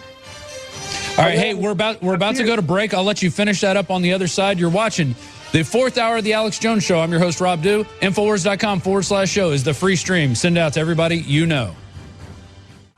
All right, we are live here in the fourth hour. I'm your host, Rob Dew. Thank you for watching. Infowars.com/show is the free stream you need to send out to everybody. And we are talking with two moderators on 4chan and 8chan and Reddit who basically have been cultivating and curating the QAnon posts. And we were focusing on a post from Tuesday, the 14th of November. And it is, if you're reading along at home, you can find it on page 175 in your textbook of QAnon posts. It starts off with who financed 9/11, who was bin Laden's handler, why was the clowns in America, that's CIA, tasked to hunt, capture, kill Osama bin Laden, why not military intelligence? If we found Osama bin Laden, eliminated security, why would we not kill him and not take him alive? Why wouldn't we want to capture him and extract more information? And he also says he alludes to an endgame talking point, I guess you could say. Perhaps someday people will understand they had a plan to conduct another mass extinction event. World War I, World War II, orchestrated by planned select families. Now, a lot of this is stuff we know, but then he goes into the Lord's Prayer. And Baruch, why don't you break that down? Why do you think it's important? As we were going to break, you were kind of getting into that. Why it was so important that he go into the Lord's Prayer at the end of this? Yeah, Rob. So, you're absolutely right. So some good questions from Q to make us think, go do research. And then he types out the Lord's Prayer. And, yeah, I didn't get it. I thought, okay, Q is a Christian, maybe he's a Catholic. I mean, he has thumbs up another post to, a Catholic prayer. So I thought, wow, that's cool, great. He's a Christian. That's brilliant. And then on November the 7th, I think it was. I beg your pardon, December the 7th, Pearl Harbor Day. So a few weeks later, the Pope announces that he wants to change the Lord's Prayer. Ah. And, so now a couple of people noticed that. I missed it. But then Q popped on 2 days later and said, future proves past. Why was the Lord's Prayer posted? Which version? Why is this relevant? And I was absolutely floored. Basically, Q knew somehow the Pope was going to change the Lord's Prayer. So here's a person, here's an individual who has somehow inside knowledge of the most secret inner workings of one of the most closely guarded places in the world, which is the Vatican. That was very, very impressive. That was amazing. That was the most spectacular proof I've ever seen. And you notice he didn't give it away up front. He didn't say, oh, the Lord's Prayer is going to be posted, guys, keep your eyes open.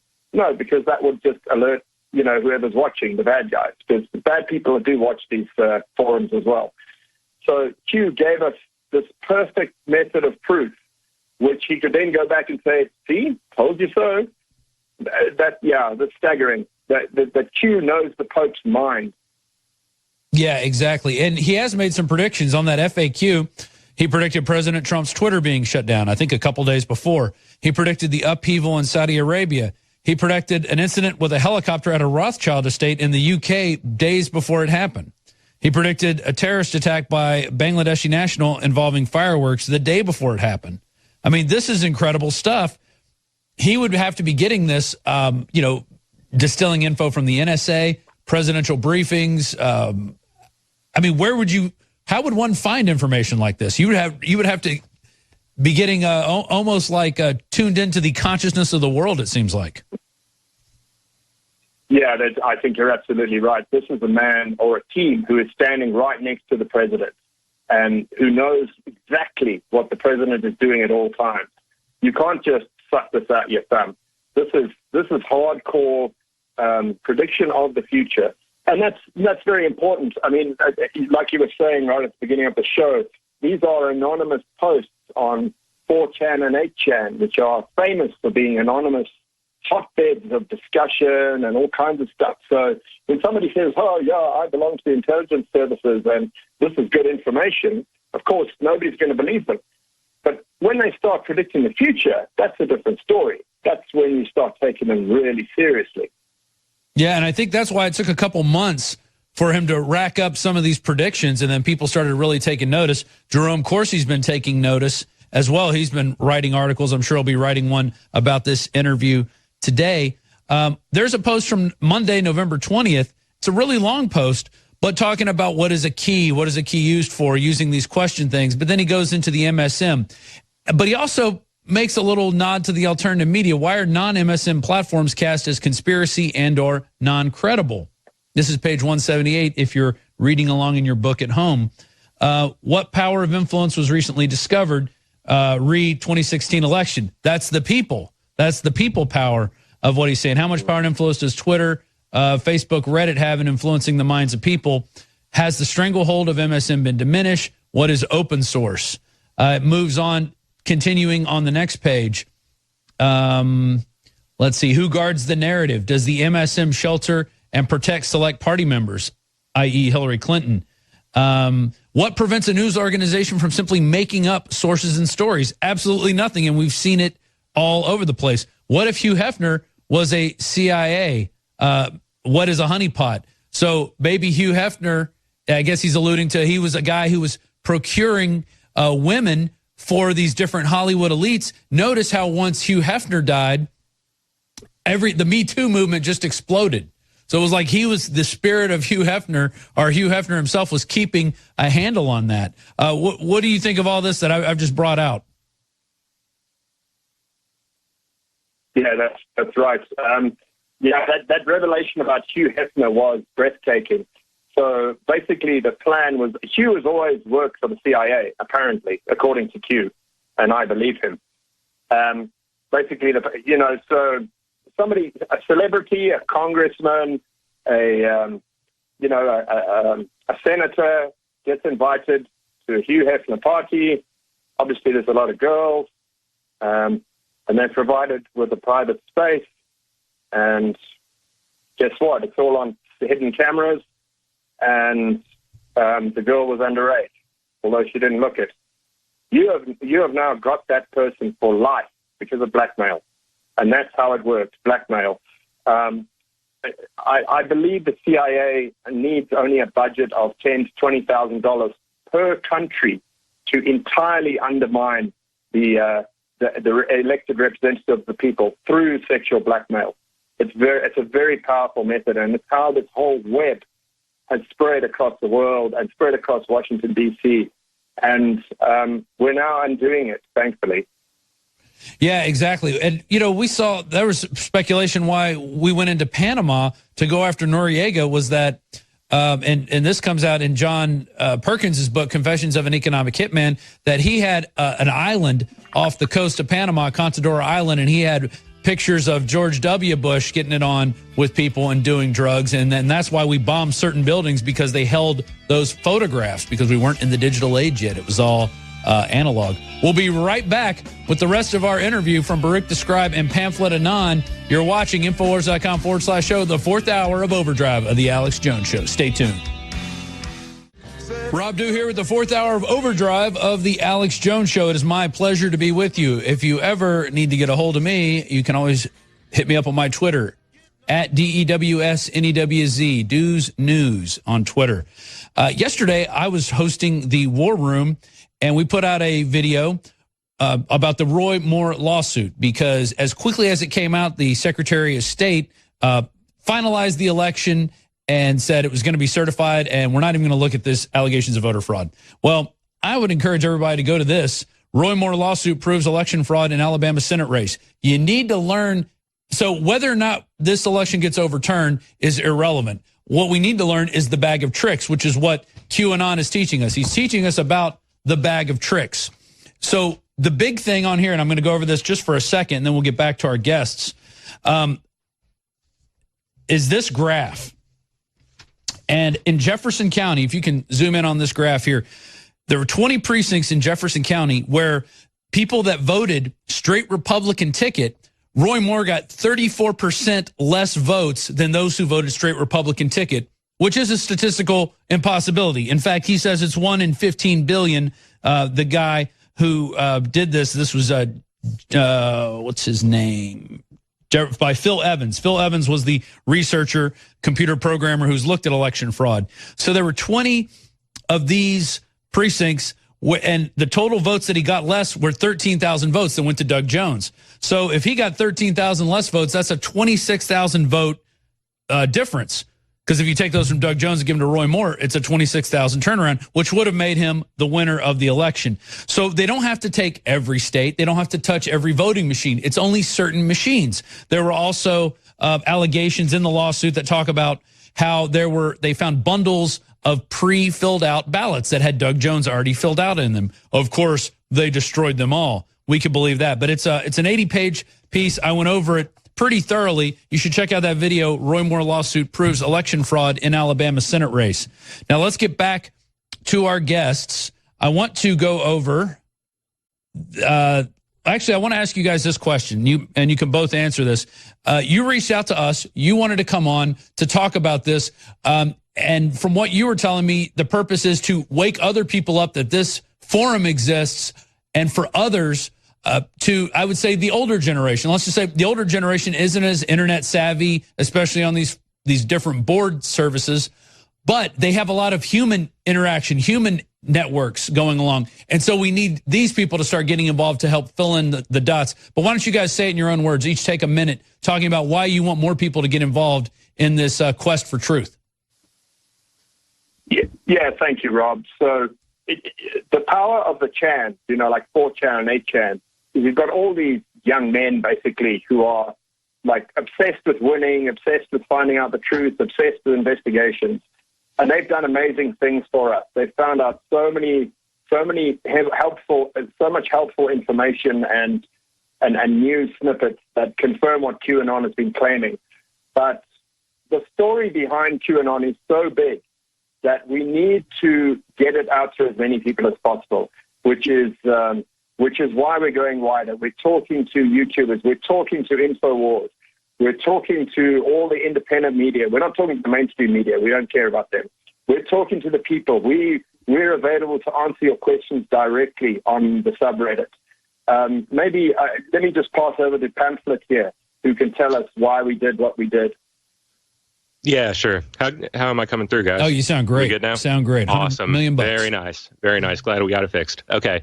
So, I mean, up to this point, this whole thing with QAnon has been more or less restricted to the chans.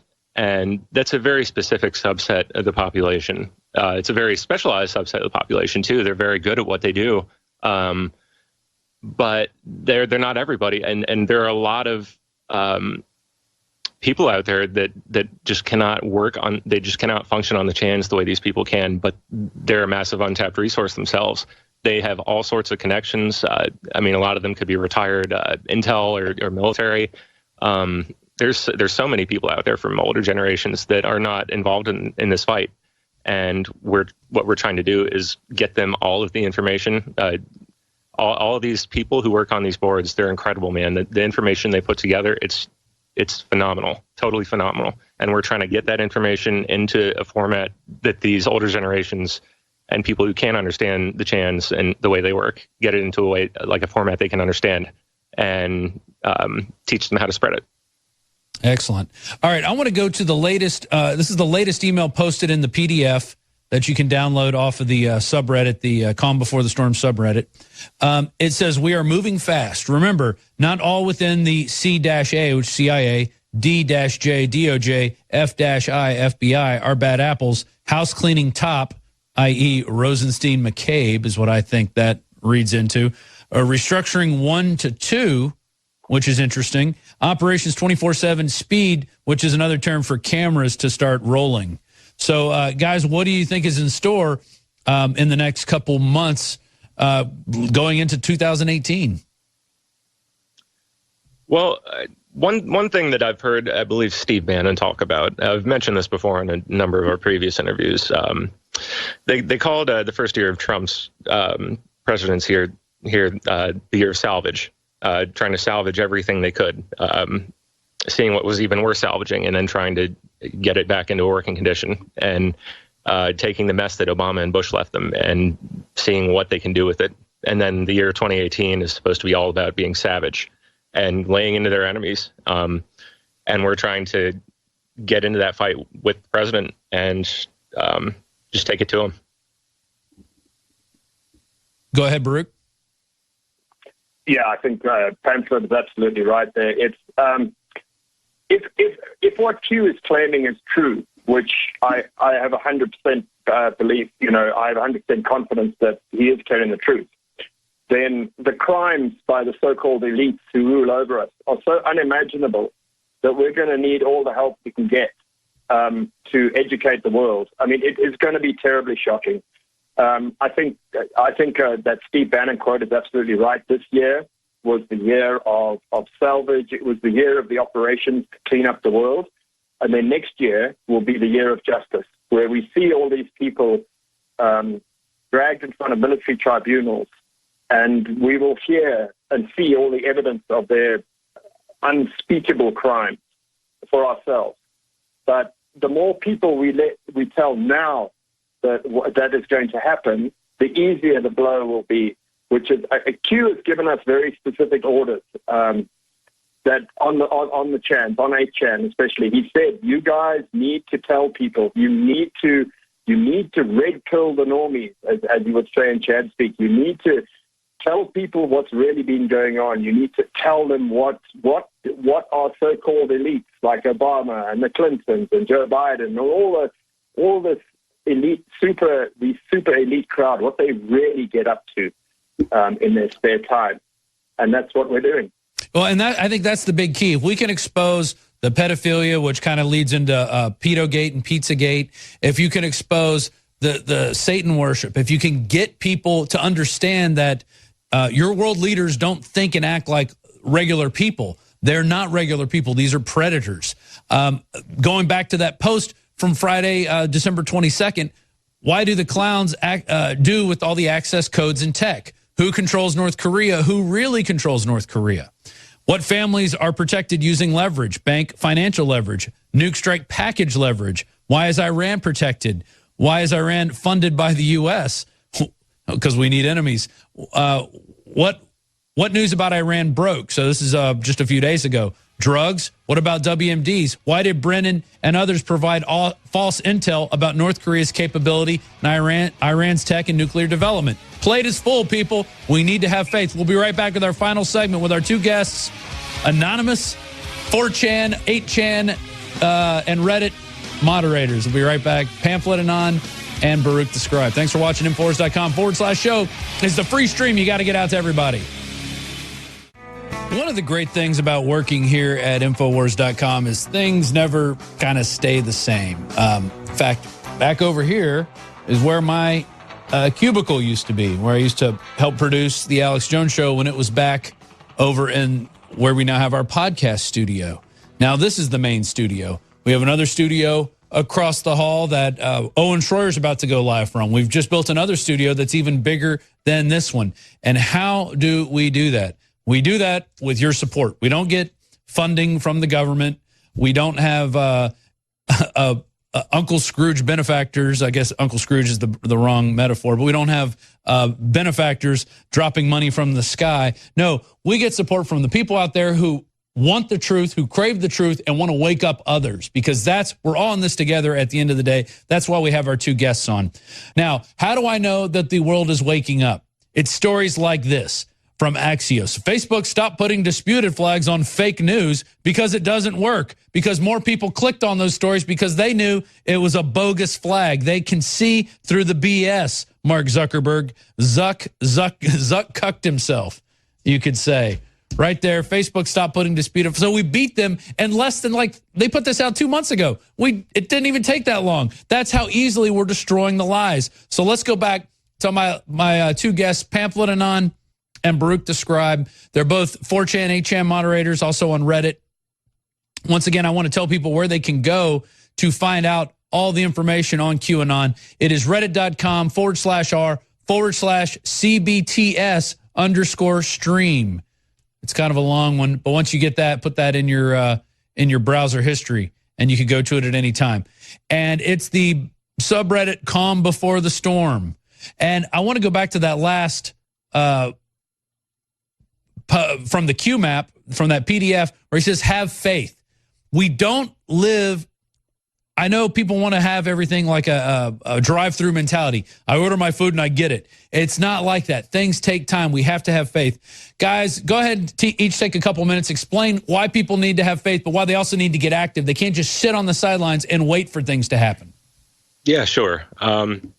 You're right. I mean, it takes time, but it does take work. It takes a lot of work. The amount of work that the people who are involved in this put into this is just incredible. And the work they do is, like I said before, totally phenomenal. But man, some of the truths that get revealed through this are distasteful things. They're disgusting things. I've seen things I wish I could unsee, man. It's sick stuff. And I think it's important that people really pay attention to this, because this stuff is really terrible stuff. And it's going on right under our noses. We've been letting it happen for so long, and people have been trying to get the word out there, but nobody has really truly paid attention. And I think the biggest thing about this is that people finally are starting to wake up to it. Go ahead, Baruch. Yeah, I completely agree, man. It's a lot of sick stuff. Q did warn us. He said, in fact, he warned us in one of his posts a while back. He said, difficult to swallow, important to progress, though. And I thought, yes, you're going to tell us the truth, aren't you? Do the elites worship Satan? Sorry, I don't have it right in front of me, so I'm paraphrasing, but I'm pretty close. Do the elites worship Satan? I mean, do they go to Epstein Island? That's Jeffrey Epstein, the man who was at the center of the pedophile scandal during Bill Clinton's presidency.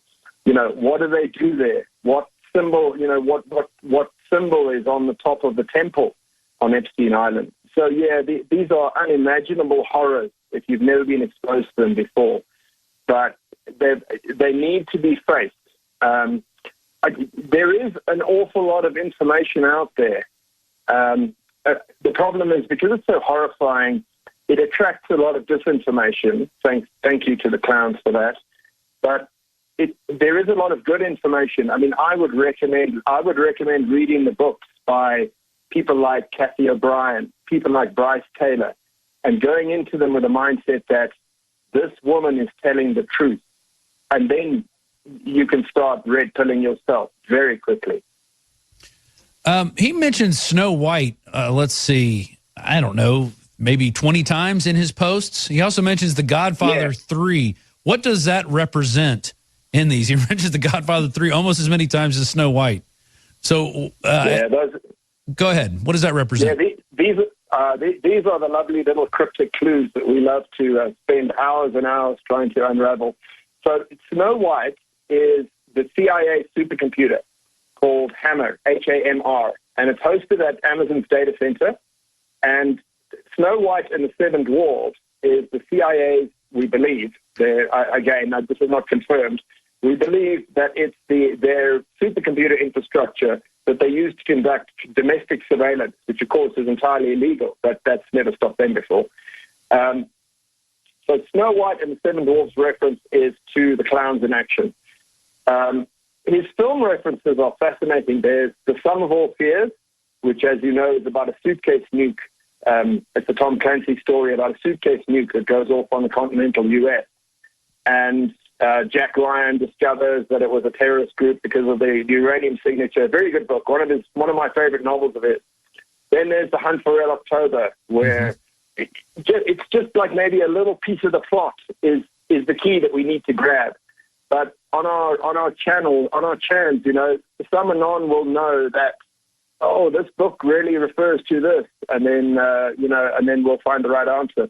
So I can't tell you for sure what Red October. I think Red October means the torpedo that comes back and destroys the Russian sub. Right. In other words, Hillary and Obama's Russian narrative has actually backfired. Is their torpedo, and it's come around because they did the maneuver. Yeah. Trump did the maneuver, and it's popped. Yeah. Okay. That makes sense. Exactly. Yeah. Godfather 3, a number of possibilities. The plot is the Pope, obviously. The Pope obviously asks Michael Corleone for some financial help in exchange for control. So is it as simple as that, or is it as simple as one of the very first lines in the movie where Michael says, "Children are the most precious wealth in all the world. The only treasure worth having." He says something like that. I mean, is that the hint? We don't know yet, but we will, because Q will turn up again, and he will explain this. So we're confident that, all the answers are coming. Excellent. Yep. And I just want to remind everybody where they can go. We got like a minute left. Listen, if I could expand real quick on what I said before, okay. I think it's really important to mention that this is not just Trump supporters involved in this. This is people from all sides that are waking up to what's going on here. And I think it's important that we recognize that. And a lot of us really need to kind of bury the hatchet, especially for something this big. I agree. Because we're fighting evil. We need to come together for this, man. Yes. This is sick stuff, and it really needs to be taken care of. Gentlemen, thank you for joining me. We definitely have to do something in the new year, long form, commercial free, hopefully in our new podcast studio, which can all be built thanks to you by going to InfoWarsStore.com and checking out some of the great deals. Happy New Year, everyone. I'll see you in 2018. It's going to be a great year. I can't wait. InfoWars.com/show. War Room's